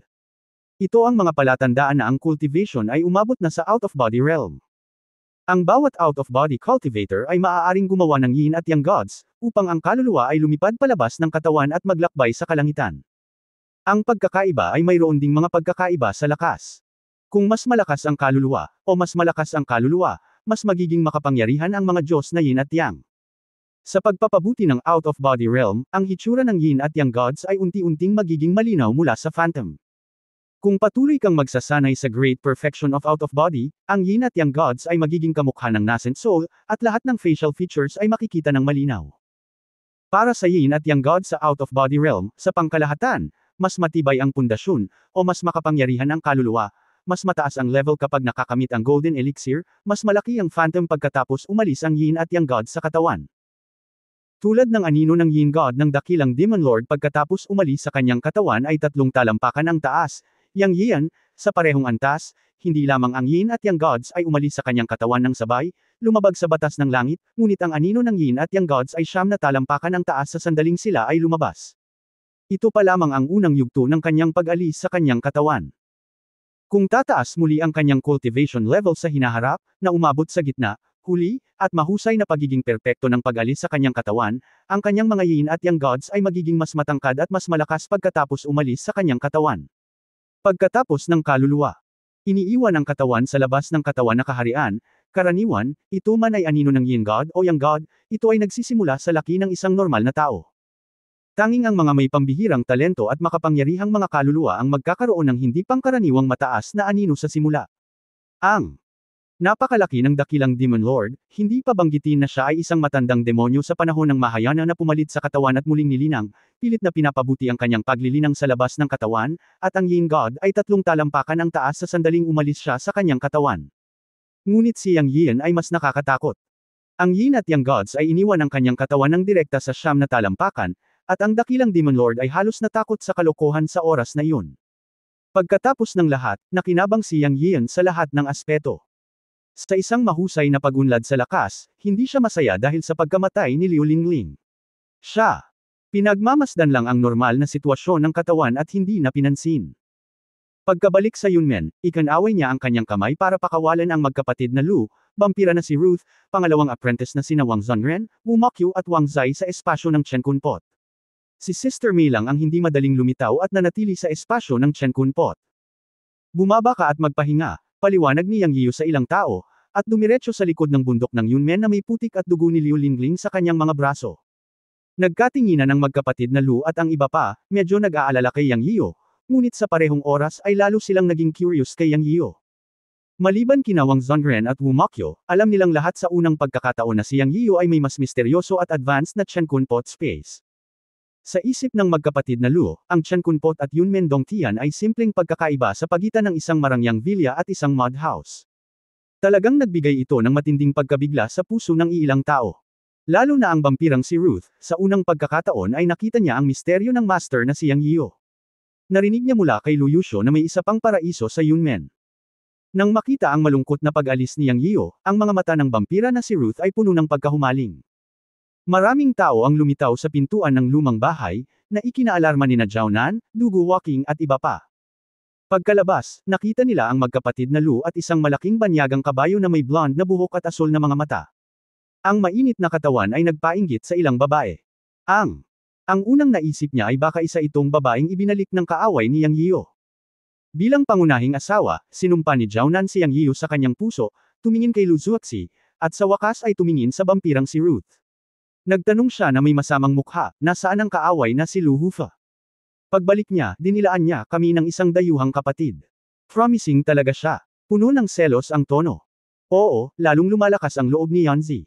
Sister, mag-seclusion tayong lahat ngayong gabi. Direkta at marahas na sabi ni Ning Ke na may mainit na ugali. Ang iba pang mga babae ay mukhang galit na galit, at tila sila ay magkakaisa para harapin si Yang Yiu. Sa oras na ito, natanggap na ng vampirang si Ruth ang paalala ni Lu Yusu sa Chen Kunpot, at alam niyang ang mga babaeng nasa harap niya ay mga babae ng master. Siya ay humakbang pasulong at sumaludo sa kanila, na sinasabi, binabati ni Ruth ang mga babaeng babae.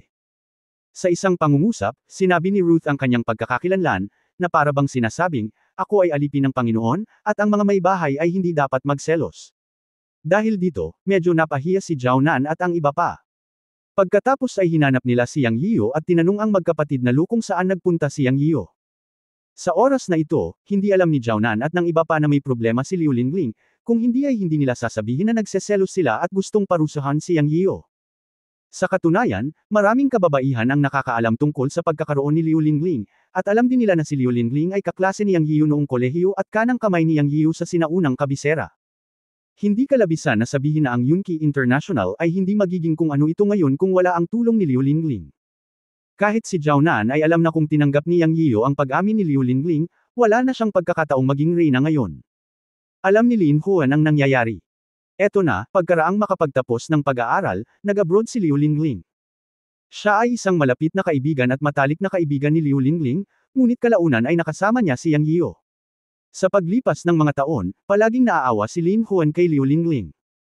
Sa oras na ito, narinig ni Lu Zuoxi si Zhao Nan at ang iba pa na nagtatanong tungkol kay Yang Yiyo, ngunit hindi siya nagsalita. Sa halip, tiningnan niya ang figure ni Yang Yiyo na naglakad na papunta sa likod ng bundok ng Yun Village. Sinundan ni Zhao Nan at ng iba pa ang tingin ni Lu Zuoxi at nakita ang isang figure na may puting buhok mula sa malayo. Ang isang malapit na tingin ay naging sanhi ng kanyang panginginig sa buong katawan. Sino pa kaya ang taong may puting buhok at malungkot na likod kundi si Yang Yiyo? Noon lang naramdaman ng mga babae na may mali. Mula sa simula hanggang ngayon, ang magkapatid na Lu ay tila walang saya sa kanilang mga mukha. Tumingin si Zhao Nan kay Lu Zuoxi at sinabing, ano ang nangyari kay Protector Lu? Bakit namuti ang buhok ni Yanzi? Anong nangyari? Bumantong hininga si Lu Zuoxi, at sinabi kay Wang Zhongren, Aaron, sabihin mo sa akin. Bilang isang babae, hindi talaga alam ni Lu Zuoxi kung paano sasabihin sa mga babae ang ganitong bagay. Namula ang mga mata ni Wang Zhongren, at sinabi niya kay Zhao Nan at sa iba pa, Madams, namatay si Liu Lingling, at ang buhok ng master ay pumuti sa magdamag. Pumunta siya sa likod ng bundok para ilibing siya. Zhao Nan. At ang iba naman ay nabigla nang marinig nila ito. Si Lin Huan, bilang matalik na kaibigan ni Liu Lingling, ay napaluha at umiyak, Lingling. At agad na hinabol si Yang Yiyo. Napabuntong hininga si Zhao Nan at sinabing, pumunta tayo at tingnan. Sa oras na ito, naunawaan ng lahat na ang pagkamatay ni Liu Lingling ay isang malaking dagok kay Yang Yiyo, dahil alam nilang lahat ang tungkol sa relasyon ni Yang Yiyo at Liu Lingling. Kabanata 817 Ako, isang walang kwentang tao na walang kultibasyon, ay iniimbitahan kang manood ng palabas.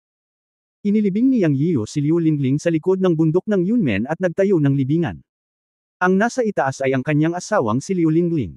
Ang lilang damit pangkasal ay naiwan kay Liu Lingling. Si Lin Huan ang pinakamalungkot na umiyak sa iilang tao. Walang luha si Yang Yiyo. Nalaman ng lahat na naging mas tahimik si Yang Yiyo at walang ngiti sa kanyang mukha. Kapag kasama niya ang dalawang bata, niyayakap niya ito at ngingiti. Ang hininga na nagmumula sa kanya ay nakaramdam ng takot sa lahat ng mga disipulo ng Yunmen. Sa ikapitong araw pagkatapos bumalik ni Yang Yiyo, isang malaking bagay ang nangyari, at ito rin ang inaalala ni Yang Yiyo.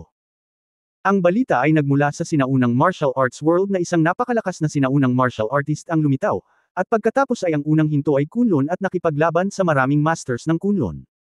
Pagkatapos ay maraming mga sekta sa sinaunang martial arts world ang nadurog at nasakop ng malalakas na lalaki na lumitaw mula sa manipis na hangin. Pagkatapos ay may mga balita na ang mga ordinaryong tao ay nasaktan. Ang sinaunang martial arts world ay ngayon ay nominally na isinumite sa Yunmen, kasama ang Yunmen bilang pinuno.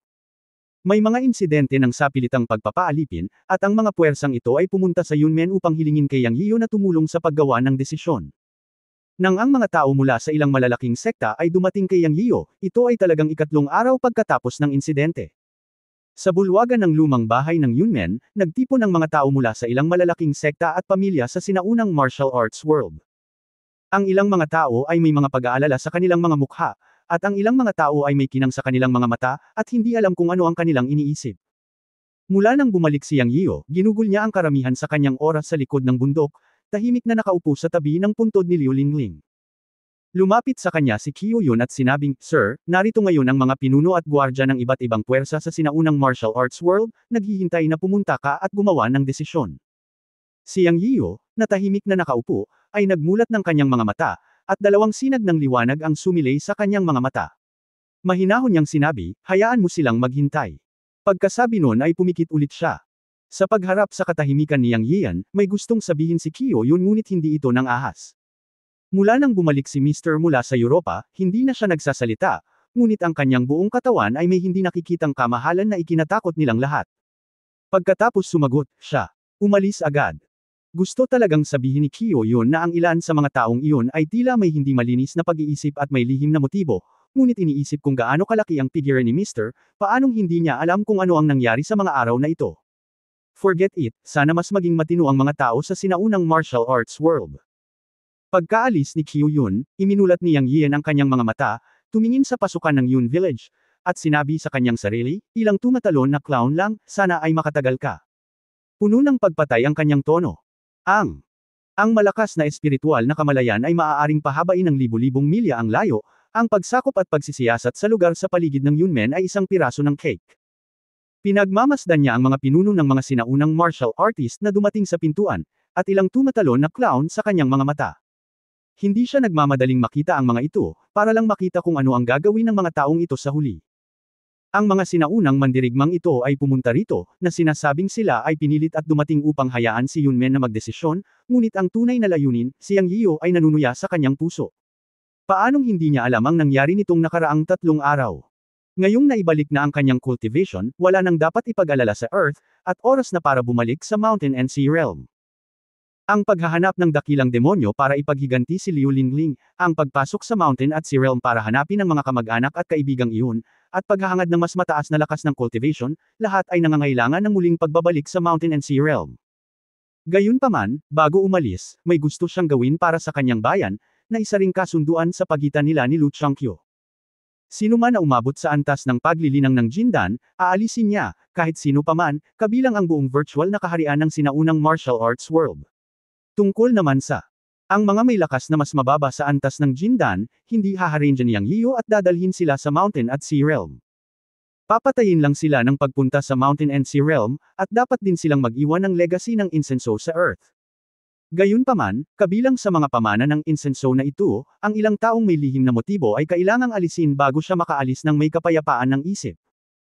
Sa mga mata ni Yang Yiyan, ang mga taong may ulterior motives ay natural na hindi ang mga disipulo ni Yunmen na nanatili, ngunit ang mga sinaunang martial artist, o maging ang mga Western supernaturalist, at iba pa. Sa mga sinaunang martial arts sects na dumating ngayon, may ilang tao na may lihim na motibo, at gusto lang niyang gamitin ang mga ito para itatag ang kanyang autoridad. Siya ay hindi nagmamadaling makilala ang mga taong ito. Gusto lang makita ni Yang Yiyan kung ang mga taong ito ay mananatiling kalmado at kung talagang nagpapasalamat sila sa Yunmen sa paglipas ng mga taon. Pagkatapos ng lahat, sa nakalipas na ilang taon, lahat ng sinaunang martial arts sects ay nakinabang ng gusto mula sa Yunmen. Isa-isa silang nagbukas upang magsanay sa mga bukas na kuwebo ng Yunmen at tangkilikin ang mga pampublikong pamamaraan sa paglilinang na ibinigay ng Yunmen. Sa nakalipas na 6 o 7 taon, ang sinaunang martial arts na panahon ng mundo ay na-upgrade at pumasok sa cultivation era. Mula sa isang matuwid na pananaw, ang anumang sekta sa buong mundo ng sinaunang martial arts ay nakatanggap ng malaking pabor mula sa Yunmen at Yang Yiyan. At ginawa iyon ni Yang Yiyan. Naisip niya na sila ay sa parehong pinagmulan at lahat ay hinahabol ang mahusay na paraan. Tutulungan niya sila kung kaya niya. Kung ikukumpara sa pangitain ng buong mundo ng paglilinang, ito ay wala. Sa kanyang isipan, maraming mga mana na ipinasa ng kanyang amo na si Yun Changxi, at ang akumulasyon ng 30,000 taon ng Luofu Temple. Hindi pa banggitin ang pamana na iniwan ng kanyang amo, lahat ng mga lihim na aklat ng Luofu Temple na maaaring ibigay sa mga sinaunang mandirigma ay ibinigay. Ngunit, magagawa ni Yang Yiyo ang mabubuting bagay, ngunit hindi niya matitiis ang pagkakanulo. Kaya ang gusto niya ngayon ay isang pagkakataon na linisin ang sinaunang martial arts world sa Earth bago umalis. Sa bulwagan ng lumang bahay ng Yunmen, mayroong 20 hanggang 30 katao mula sa sinaunang martial arts forces sa lahat ng laki. Pagkatapos ng 1 oras na paghihintay, may nagsalita sa wakas at nagsabi, napakamayabang ni Master Yang. Pinaghintay niya kami. Sa tingin mo ba ay isa kang mahalagang tao? Ang taong nagsalita ay ang pinuno ng Secret Sect Temple, at isa rin siyang matandang lama na kasing edad ng matandang lama na may sama ng loob kay Yang Yiyo. Tama na. Sa paglipas ng mga taon, lahat ay nagtrabaho tulad ng isang baka at isang kabayo para sa Yunmen. Hindi ko sinasabi kung gaano karaming kredito ang nagawa mo, ngunit dapat ay nagsumikap ka. Masyadong mayabang si Yang Yiyo. Hindi ba pwedeng hayaan mo na lang akong maghintay ng ganito? Nagsalita ang elder ng Miao Village. Pagkatapos ay nagreklamo ang isang matandang babae mula sa bundok Tianzhou, at nasa likod niya ang 7 o 8 puwersa na nagpahayag ng galit. Si Yuan Shaolei, ang batang punong guro ng Wudang, na isa ng kabataang talento, ay tumayo at galit na sinabi, "How dare you? Ang aking dakilang master na si Yang Yiyan ay napakahusay na tao, paano mo siya mapag-uusapan at makakapagkomento? Tanungin ang inyong sarili, kung wala si Yunmen at ang aking dakilang Panginoon na si Yang Yiyan, makakamit ba ninyo ang antas ng paglilinang ng Jindan ngayon? Ang mga sekta na kinabibilangan mo ay maaaring mabago mula sa sinaunang panahon ng martial arts tungo sa dakilang sublimation ng cultivation era. Anong mga kwalipikasyon ang mayroon ka para pag-usapan ang aking dakilang amo sa kanyang likuran? Not to mention paghihintay ng 1 oras, paano kung maghintay ka ng 1 araw? Maaari bang ang aking dakilang amo ay isang hakbang sa unahan mo? Si Yuan Shaolei ay itinuturing na kalahating disipulo ni Yang Yiyo, at si Wudang ay malapit kay Yunmen, kaya hindi niya matiis na pinag-uusapan ng iba si Yang Yiyo.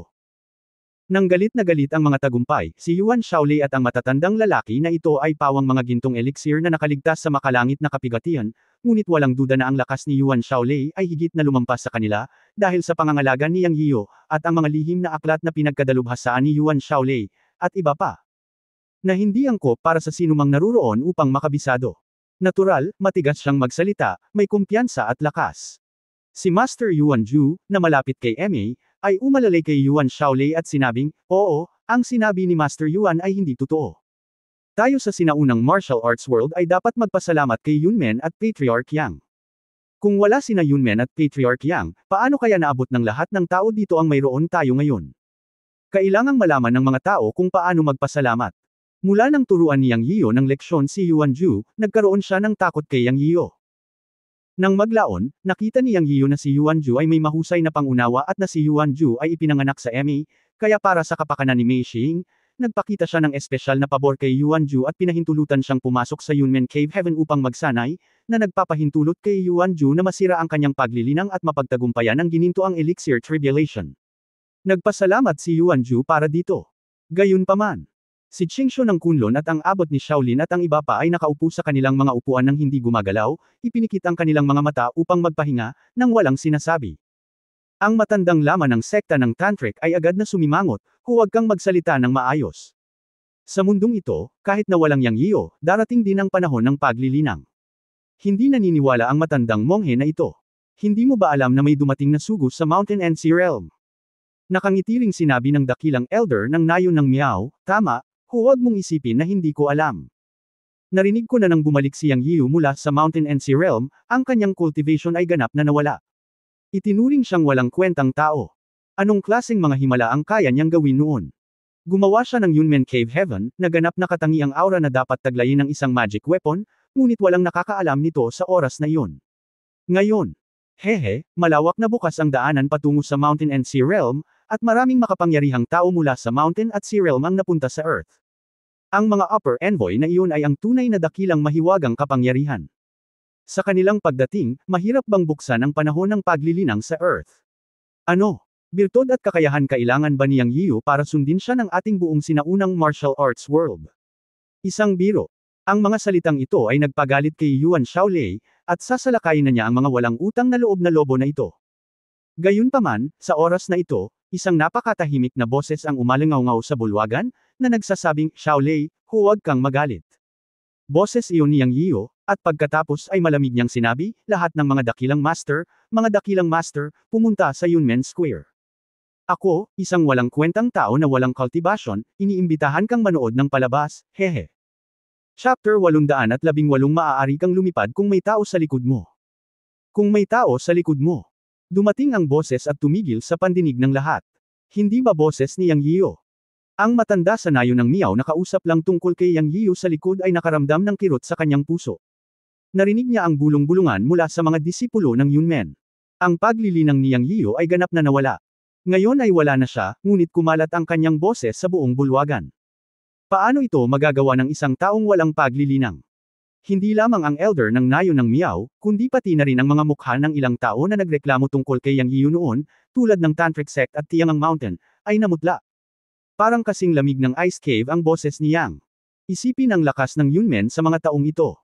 Hindi pa banggitin kung may cultivation si Yang Yiyo, ang bilang ng mga disipulong nakaligtas sa Golden Elixir Tribulation sa Yunmen sa nakalipas na 6 o 7 taon ay hindi isang bagay na maaaring harapin ng anumang sekta.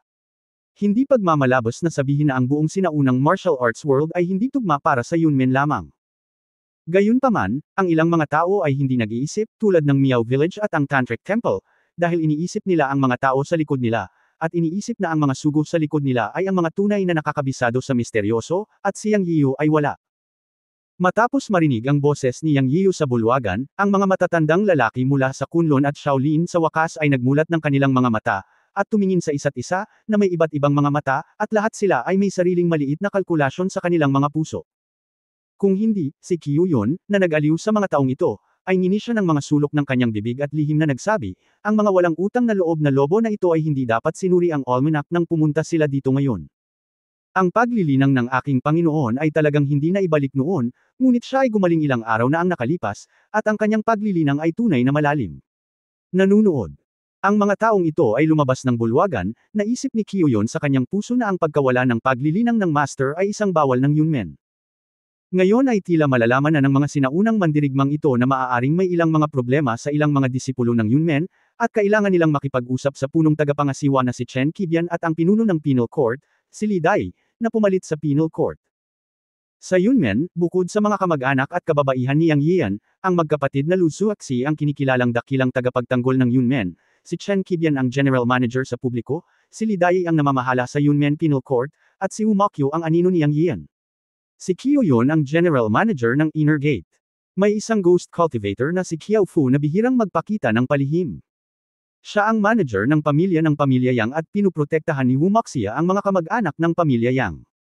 Dati ay lihim niyang pinuprotektahan ang lola at kapatid ni Yang Yian, ngunit ngayon ang layunin ng katapatan ay naging mga anak ni Yang Yian, at syempre ang maliit na pamangkin ni Yang Yian na si Manman. Lubhang madilim ang mukha ni Kyoyon. Dumiretso siya sa Yunmen Cave para hanapin si Li Dai, na nagdulot ng malaking lindol sa loob ng Yunmen. Huwag muna nating pag-usapan ito sa ngayon, at sabihin na pagkatapos marinig ang boses ni Yang Yian, isang uri ng sinaunang mandirigma, bagamat marahas siyang tumalon noon, walang nagpabe, at isa-isang naglakad papunta sa Yunmen Square. Nang makarating ang lahat sa Yunmen Square, si Yang Yian, na may umaagos na puting buhok, ay tumayo habang nasa likod ang kanyang mga kamay. Ang mga matatandang lalaki na masayang tumatalon ngayon ay nakaramdam ng hindi maipaliwanag na panlulumo pagkatapos makita si Yang Yiu. Sila ay kasing tapat ng kanilang makakaya. Pagkatapos, sa pamumuno ni Kunlun Qingshuzi, binati ng lahat si Yang Yiu ng mga kamao, mga pagpupulong, Master Yang. Nang marinig ito, sa wakas ay ibinaling ni Yang Yiu ang kanyang ulo na may mapaglarong ngiti. Ito ang unang pagkakataon na ngumiti siya sa ilang sandali. Ngunit sa pagtingin sa mga mata ng mga sinaunang mandirigma, lahat sila ay hindi komportable. Alam ni Yuan Shaolei, na mas nakakakilala kay Yang Yiu, na ang dakilang master na ito ay galit na galit ngayon. Pagkatapos mag-isip tungkol dito, umatras lang si Yuan Shaolei. Hinayaan niya ang mga walang utang na loob na mga lobo na nagsalita ng bastos sa dakilang master bago ilagay ang mga baril sa kanilang sarili. Mas mainam na patayin ang isang matandang walang utang na loob na lobo. Akala ni Yuan Shaolei.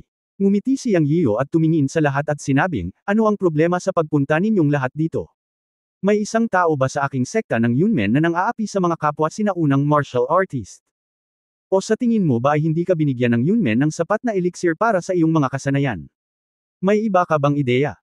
Sunod-sunod na tanong ang itinanong ni Yang, at ang kanyang mga salita ay nagpablush sa maraming tao. Narinig nilang lahat na ang bawat tanong ni Yang Yiu ay matuwid, o sinasampal niya ang ilang tao sa mukha. Nang marinig ni Qingshuzi, ang dating pinuno ng sinaunang martial arts world, ang mga salitang ito, nag-init ang kanyang mukha. Ngayon lang, ilang pamilyang Miao sa bulwagan ang nagsabi ng mga walang galang na salita kina Yunmen at Yang Yiu, ngunit hindi siya umimik. Sa isang diwa, ang hindi pagkuha ng isang malinaw na paninindigan ay isang uri ng kawalan ng utang na loob sa Yunmen. Bilang, sabi ng matandang kasabihan, kumakain ng pagkain ng demonyo, sumunod sa demonyo. Nakatanggap sila ng mga pabor ni na Yunmen at Yang Yiu sa mga nakaraang taon. Kapag may nagsasalita tungkol kay Yunmen at Yang Yiu, dapat silang tumayo at magsabi ng patas. Gayunpaman, si Qingshuzi at ang Shaolin clan ay nagkunwaring bingi saglit. Sa katunayan, si Qingshuzi at ang iba pa ay gumawa din ng maliit na kalkulasyon sa kanilang mga puso. Nakarinig din sila ng mga alingaw-ngaw tungkol sa pagkawala ni Yang Yiu sa paglilinang pagkatapos ng 6 o 7 taon ng pagtatanim sa Yunmen Cave Heaven. Talagang ipinakalat ito ng mga disipulo ng Yunmen. Kaya pinag-isipan ito ng matatanda at sinubukang subukan si Yang Yiu, dahil 3 araw na ang nakalipas, may lumabas sa Mountain and Sea Realm, at sa kanilang mga mata, hindi mahina ang kanyang cultivation.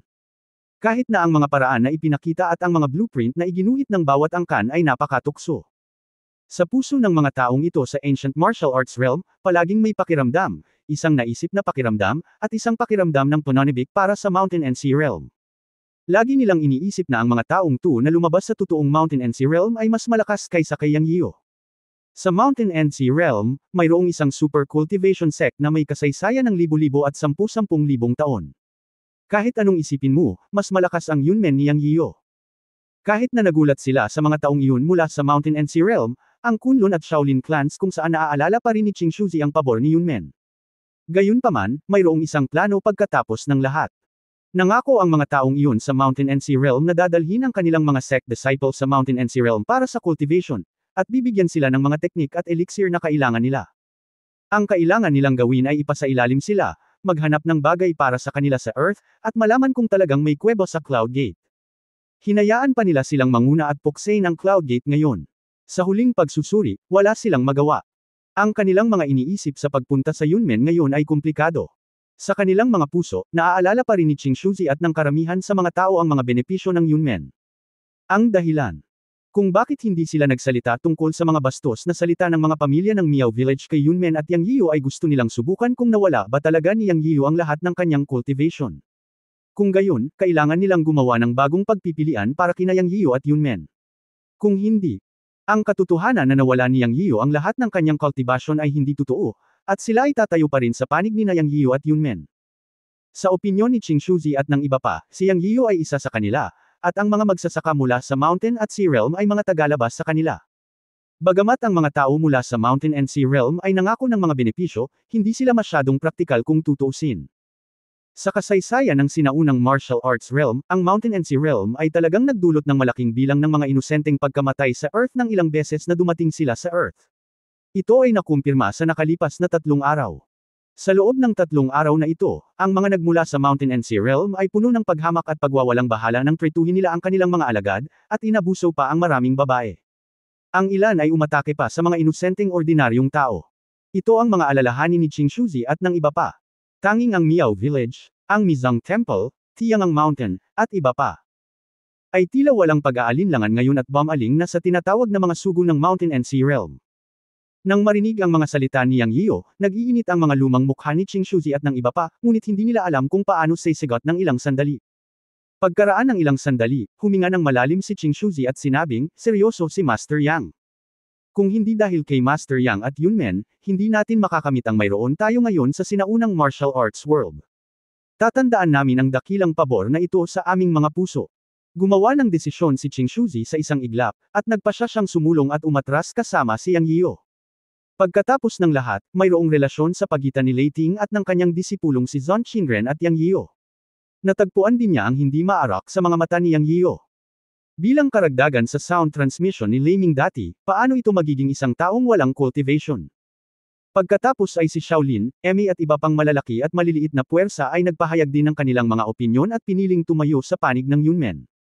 Gayunpaman, ang Miao Village, Tiangang Mountain, Mizang Temple at iba pang 7 o 8 puwersa ay determinadong lumaban.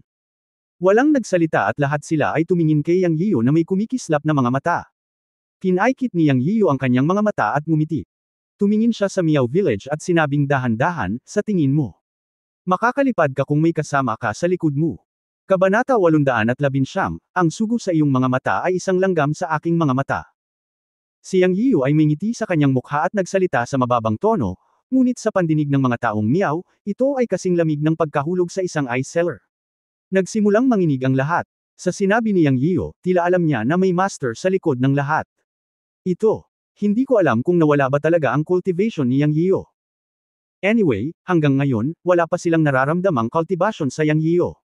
Kapag iniisip ito, ang mga matatandang lalaki mula sa Miao Village at Mizang Temple ay nagkatinginan at nakita ang determinasyon sa bawat isa. Palagi silang naniniwala na ang taong nasa likod nila ay mas makapangyarihan.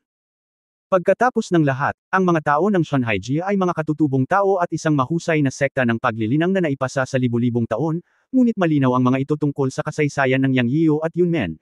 Iyon ay, mga kabataang henyo. Paano maihahambing ang isang henyong tulad ni Yang Yiu sa mga dakilang sekta sa Shanhaiji? Dahil may alam na tayo sa sinabi ni Yang Yian, paghiwalayin na lang natin ang ating mga mukha. Ang mga benepisyong natamo sa pagsali sa mga taong iyon sa Mountain and Sea Realm ay higit na malaki kaysa sa makukuha ni Yang Yian dito. Sa pag-iisip nito, sinabi ng elder ng Miao Village sa isang malalim na boses, maaari ko bang tanungin si Yang Yian, sa mga taong ito sa Yunmen Dongtian, kumpara sa iba pang mga sinaunang martial arts sects, binigyan mo ang Wudang, Kunlun, Shaolin, at Emmy ng mas maraming mapagkukunan ng paglilinang kaysa sa atin. Bakit ganun? Malungkot na sabi ng elder ng Miao Village. Pagkatapos ng isang paghinto, nagpatuloy siya, kalimutan mo na si Wudang. Alam namin na ang kasalukuyang punong guro ng Wudang na si Yuan Shaolei ay kalahati ng iyong disipulo, si Yang Yian, kaya natural na tumagilid ang mga mapagkukunan ng pagtatanim. Ngunit bakit lahat tayo ay sinaunang mga sekta, ngunit sina Kunlun, Shaolin, at MA ay nakakakuha ng higit pa kaysa sa atin? Kahit na ang mga mapagkukunan ng isang pamilya tulad ng Northeast Fu family ay higit pa sa atin. Ano ang dahilan? Ito ang dahilan kung bakit. Ang Miao Village, ang Secret Sect Temple, at ilang iba pang pamilya ay hindi nasiyahan at sumama sa rebelding Yunmen sa sandaling dumating ang mga tao mula sa Mountain and Sea Realm. Gayunpaman, ang hindi alam ng mga pamilyang ito ay may sama ng loob si Yang Yian sa kanilang mga pamilya sa lihim na lugar ng Qiangbei. Napatay niya ang master ng Miao Village, ang matandang lama at ang kanyang mga alagad ng Tantric Temple, at ang pagtataksil kay Chen Chengxiang ng Tiangang Mountain sa altar, at iba pa. Natural na hindi ito nakalimutan ni Yang Yian. Kaya lang walang nakakaalam kung ano ang nangyari sa Qiangbei Mountain noong taong iyon. Nabuksan ni Yang Yian ang Yunmen Cave sa Tantric Temple, Miao Village, at Tiangang Mountain, at binigyan sila ng mga kasanayan, at iba pa. Ito ay itinuturing na pagiging bukas palad ni Yang Yian. Pagkatapos magsalita ng elder ng Miao Village, tumawa si Yang Yian. Tiningnan ni Yang Yian ang mga taong ito at naunawaan ang isang katotohanan, ang kaunting kabaitan ay nagkakahalaga ng malaki. Nang puot. Ang pagbibigay sa mga sinaunang martial arts sects na ito ng walang pag-iimbot na mga kasanayan at ang mga mapagkukunan ng paglilinang ng Yunmen Cave Heaven ay nakakatusok sa cake, kaya ang mga taong ito ay walang utang na loob. Sa halip, pagkatapos kong ibigay sa kanila ang mga kasanayan at libro ng libre, dahil mas kaunti ang ibinigay ko sa kanila, ito ay naging puot sa huli. Ngayong naisip niya ito, kung ang mga sektang ito ay nanganganib na mapuksa, kung bibigyan niya sila ng kahit kaunting mapagkukunan ng pagtatanim, at iba pa. Marahil ay maaalala nila ang kanyang kabaitan. Mukhang simula ngayon, hindi na ako makakagawa ng magagandang bagay ng walang dahilan, kung hindi, magtanim ako ng galit sa sarili ko. Sabi ni Yang Yiu sa sarili. Pagkatapos ay tiningnan niya ang mga matatanda ng Miao Village at ang mga tao mula sa Tantric Temple at Tiangang Mountain na may matalim na tingin sa kanyang mga mata, at sinabi, "Bueno, ito ay isang magandang tanong. Ngayon sasabihin ko sa iyo kung bakit." Huminto si Yang Yiu at nagpatuloy na may ngiti sa kanyang mukha, "Noon sa bundok ng Qiangbei, naaalala ko na may ilang matandang immortal mula sa iyong mga pamilya na gustong pumatay sa akin sa lalong madaling panahon, hehe. Ngunit napatay sila sa huli. Ano, sa tingin mo? Sa pagharap sa mga miyembro ng sekta ng aking mga dating kaaway, bakit ako dapat magbigay ng mas maraming mapagkukunan ng paglilinang? Sa totoo lang, naging bukas palad akong bumalik mula sa Mountain and Sea Realm at hindi bunutin ang iyong mga sekta." Nilakasan ni Yang Yiu ang kanyang boses nang sabihin niya ang huling pangungusap, na may nakamamatay na mga mata, at pagkatapos ay pinaikit ang kanyang mga mata at sinabing, "Ang kaunting bigas ay isang pabor, ang isang malaking bigas ay isang sama ng loob, ang tinutukoy ko ay tungkol sa inyo na mga taong walang utang na loob. Binigyan kita ng mga cultivation book at resources ng libre, at hayaan ang iyong mga disipulo na magsanay sa Yunmen Cave Heaven para mapabuti ang kanilang cultivation. Ngayon, hindi ka lang nagpapasalamat, kundi may hinahawakan kang sama ng loob. Hihihi. Napakabuti, natutuwa akong hindi kita masyadong binigay, kung hindi, lalo kang magdaramdam sa akin. Ikumpara ang mga pamilyang Kunlun sa iyo. Maihahalin tulad ba sila? Upang sabihin sa iyo ang totoo, ang mga Zonqing na tao ng Kunlun, ang munting monghe na si Laofan ng Shaolin, Mei Xing ng MA, at Hu Xianer ng Northeast Fu family ang aking mga kasama na lumaban ng magkatabi at nakipaglaban sa madugong labanan. Ang pagbibigay sa kanila ng mas maraming mapagkukunan ng paglilinang ay ang aking pabor sa mga lumang kaibigan. At, bakit kayo mga bastos na gumagawa niyan? Ungol ni Yang Yiu. Sa sandaling ito, naunawaan ni na Shaolin, Kunlun at iba pang mga pamilya kung bakit inalagaan sila ni Yang Yiu sa mga taong ito. Sila ay nahihiya, ngunit sila ay determinado sa kanilang mga puso. Kung ang mga taong nasa labas ay gustong salakayin ang Yunmen ni Yang Yiu ngayon, tatayo sila kasama si Yunmen hanggang sa kamatayan. Nagdilim ang mukha ng mga tao mula sa Miao Village, Mizong Temple at iba pang 7 o 8 pamilya. Nang marinig ang mga salita ni Yang Yiu, lahat sila ay magkaaway. Sila. Lalo pang napupuot kay Yang Yiu, ngunit hindi nila pinansin ang tulong na ibinigay sa kanila ni Yang Yiu sa paglipas ng mga taon. Pagkatapos ng lahat, hindi na sila babalik. Ang mga elder ng Miao Village ay mukhang ganap na malungkot, at malamig na tumawa. Yang Yiu, huwag mong isipin na hindi namin alam na nawala mo ang lahat ng iyong cultivation pagkatapos bumalik mula sa Mountain and Sea Realm. Ngayon ka lang nagpapakita sa harap namin. Upang sabihin sa iyo ang totoo, dumating na ang mga sugo mula sa bundok at Sea Realm. May mga makapangyarihang tao na haharap sa iyo ngayon. Kung alam mo kung ano ang makakabuti sa iyo, sumuko ka. Maaari kaming makiusap sa mga sugo mula sa Mountain and Sea Realm, at baka bigyan mo kami ng disenteng paggamot. Kung hindi, tama na. Gaano ka nakatagal, isang junior, na nagsasanay?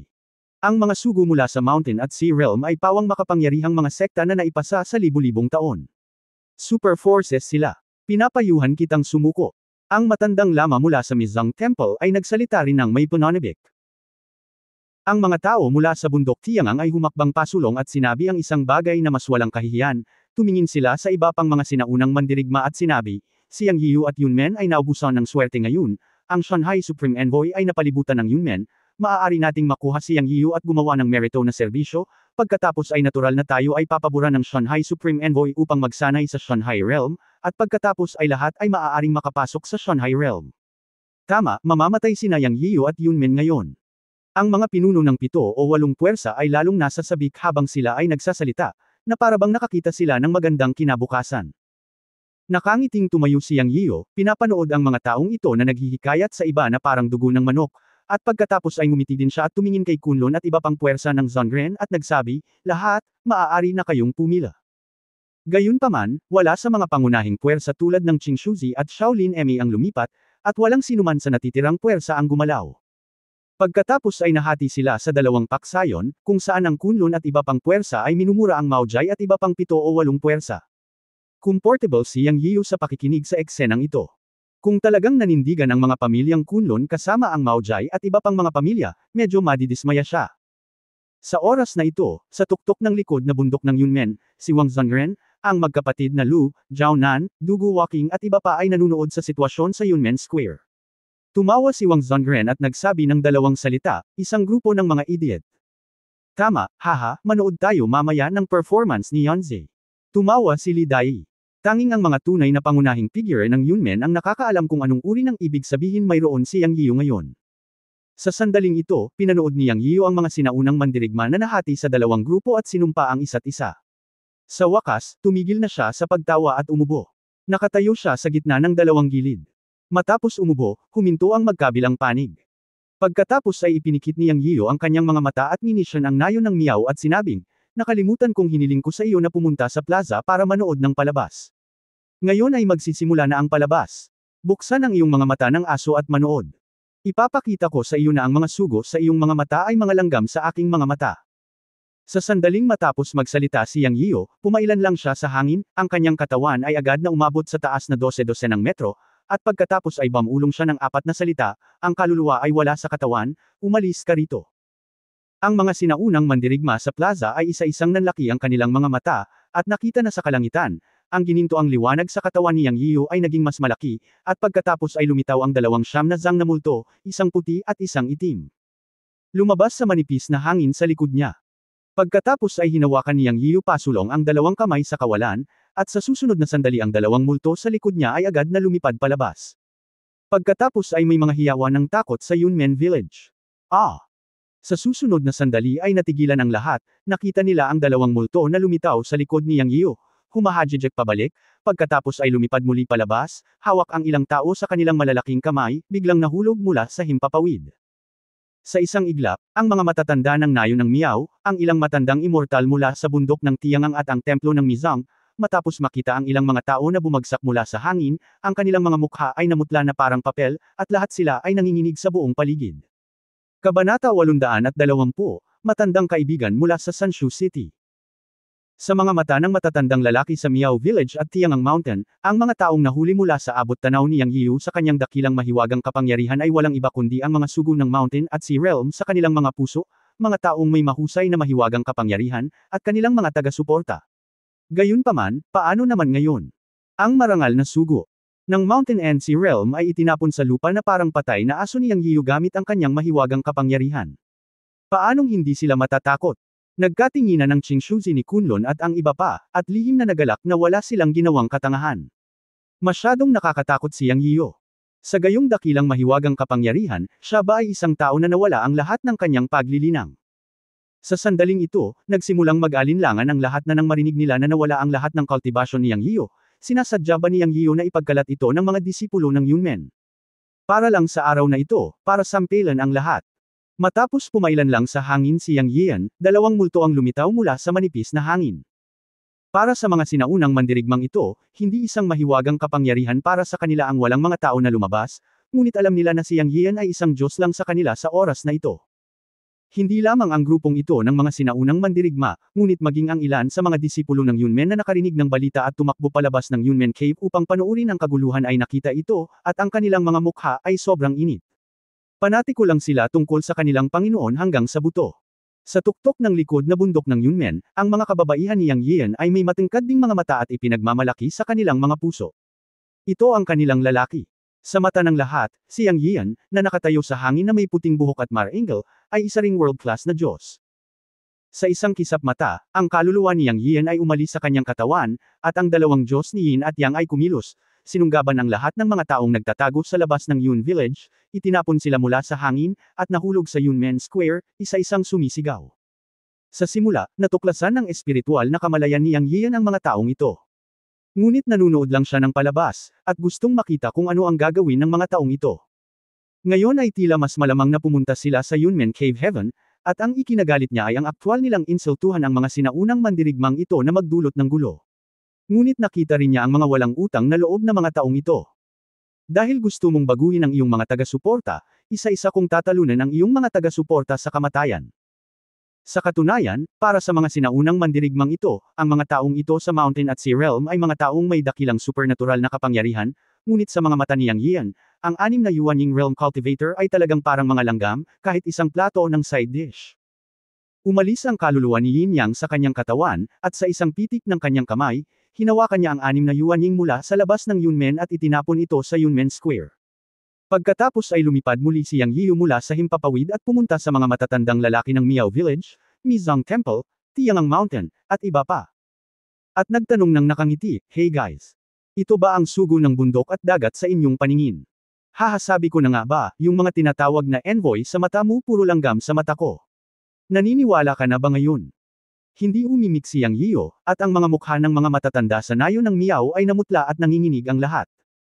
Nang makitang tatlo sa kanila ang malalaking taga-suporta at dakilang supernatural na kapangyarihan sa kanilang mga mata, sinong mag-aakala na ang mga taong ito ay magiging napaka-vulnerable sa harap ni Yang Yiu.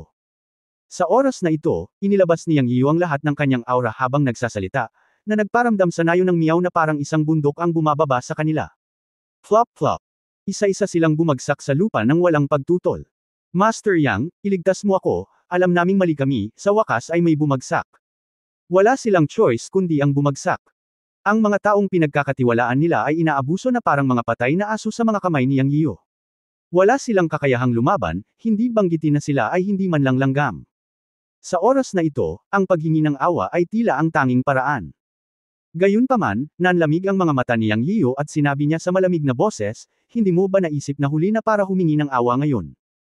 Ang pinakaayaw ko sa buhay ko ay yung mga taong may dalawang mukha na tulad mo. May message ako sa iyo. Kailangan mong manatili sa iyong mga prinsipyo upang mabuhay. Huwag kang malito sa iyong susunod na buhay. Sa pamamagitan lamang ng pagiging mapagpasalamat maaari kang mabuhay ng mahabang panahon." Natapos magsalita si Yang Yiu, ikinaway niya ang kanyang kamay sa mga pinuno ng 8 pamilya, kabilang ang Miao Village, Tiangang Mountain at Mizang Temple. Biglang umalangaw-ngaw ang sunod-sunod na ingay, at isa-isang sumabog ang mga katawan ng ilang pamilya. Wala na silang oras na sumigaw, at lahat sila ay naging blood mist. Doon ay higit sa 30 katao sa kabuuan, at ang pinakamababang paglilinang ay nasa likas na kaharian. Ngayon ang mga sekta na ito, malaki at maliit, ay ganap na pinatalsik. Kung wala ang Xiantian Realm at ang Jindan Level, ang mga sekta na ito ay ganap na nawala. Walang awa si Yang Yiu at direktang pinawi ang lahat. Hindi siya ay malupit, ngunit siya ay nagdusa ng labis sa kanyang paglaki. Alam niyang kung malambot ang puso niya at mabait, siya rin ang masasaktan sa huli. Lalo na pagkatapos ng kamatayan ni Liu Lingling, ang kanyang puso ng Taoismo ay mas matatag, at hindi siya magiging malambot ang puso. Pagkatapos ng lahat, ang daan ng paglilinang ay tulad ng sinabi ng Master, ito ay isang daan ng kaligtasan. Sa pinakamalakas at malakas na iginagalang. Ang pagpatay sa mga taong ito nang hindi kumukurap ay, sa isang banda, ay isang pagkabigo at galit sa mga walang utang na loob na mga taong ito, at sa kabilang banda, isang pagpigil at babala sa maraming puwersa na pinamumunuan ni Kunlun. Bagamat nakatayo si Kunlun, Shaolin at iba pa, hindi naunawaan ni Yang Yiu na hindi sila kailanman nag-alinlangan sa kanilang mga puso. Sa kabutihang palad, ang mga taong ito na pinamumunuan ni Kunlun ay nagpapasalamat pa rin at tumayo sa tabi niya, at medyo naaliw si Yang Yiu. Gayunpaman, kailangan pa ring ibigay ang mga kinakailangang babala. Kapag umalis siya, isasama niya ang lahat ng mga taong ito. Kapag pumasok siya sa Mountain and Sea Realm, hindi niya maaaring baliwalain ang mga taong ito. Ang kailangan niya ay masunurin sila, na laging magliligtas sa kanya ng ilang problema. Bilang karagdagan, kapag umalis siya sa Earth sa hinaharap, imposible para sa lahat ng mga tao mula sa mga sekta na ito na makapasok sa Mountain at Sea Realm. Magkakaroon ng malaking bilang ng mga alagad at tagasunod na may iwan. Kung hindi niya bibigyan ng deterrent warning ang mga taong ito ngayon, walang kasiguraduhan na aatakehin nila ang mga disipulo ng Yunmen sa hinaharap. Ang pagpatay sa manok para takutin ang unggoy ngayon ay ang garantiya para kay Yunmen sa hinaharap pagkatapos niyang umalis. Sa katunayan, ang eksena kung saan pinatay ni Yang Yiyu ang 20 hanggang 30 katao mula sa Miao Village, Tiangang Mountain, Mizang Temple at iba pang puwersa sa isang galaw, sa mga mata ni Kunlun Chingshuzi at iba pa, ang visual at espiritual na epekto ay parang isang batong nahuhulog mula sa malalim na tubig, na humahampas hindi lamang sa mga alon, kundi pati na rin sa takot sa kaibuturan ng kaluluwa. Natahimik ang lahat, may mga butil ng pawis na kasing laki ng toyo sa kanilang mga noo, at ang kanilang mga mukha ay naging bughaw at puti. Lahat sila ay matatandang lalaki na nagsanay sa loob ng 12 o daan-daang taon. Paano nila hindi maintindihan na ginawa ito ni Yang Yiyu para makita nila? Natuwa silang lahat na tama ang naunang pagpipilian. Sa field, maliban sa 6 na taong nahuli ni Yang Yiyu na sumisigaw, si Chingshuzi at ang iba pa ay hindi nang ahas huminga. Ang kanyang mga mata ay dumaan sa mga tao ng Chingsho, at lahat sila ay ibinaba ang kanilang mga ulo, at walang sinuman ang nang ahas na tingnan si Yang Yiyu sa mga mata. Sa sandaling ito, nakamit ang layunin. Hindi umimik si Yang Yiyu kay Chingsho at sa iba pa. Nilinggan niya ang kanyang ulo at tumingin sa 6 na taong nagsisigawan sa lupa. Malamig siyang ngumuso at sinabing, i-report mo ang iyong mga pamilya. Huwag mo akong bigyan ng pagkakataon na patayin ka. Sabihin mo sa akin kung ano ang gusto kong malaman. Ang 6 na nascent soul cultivator ay natakot na sa pagkabigla ng kaluluwa ni Yang Yiyu na umalis sa katawan. Nang marinig nila ang mga salita ni Yang Yiyu, isa-isa silang humingi ng awa, Senyor, iligtas mo ang aking buhay. Wala kaming intensyon na saktan ka.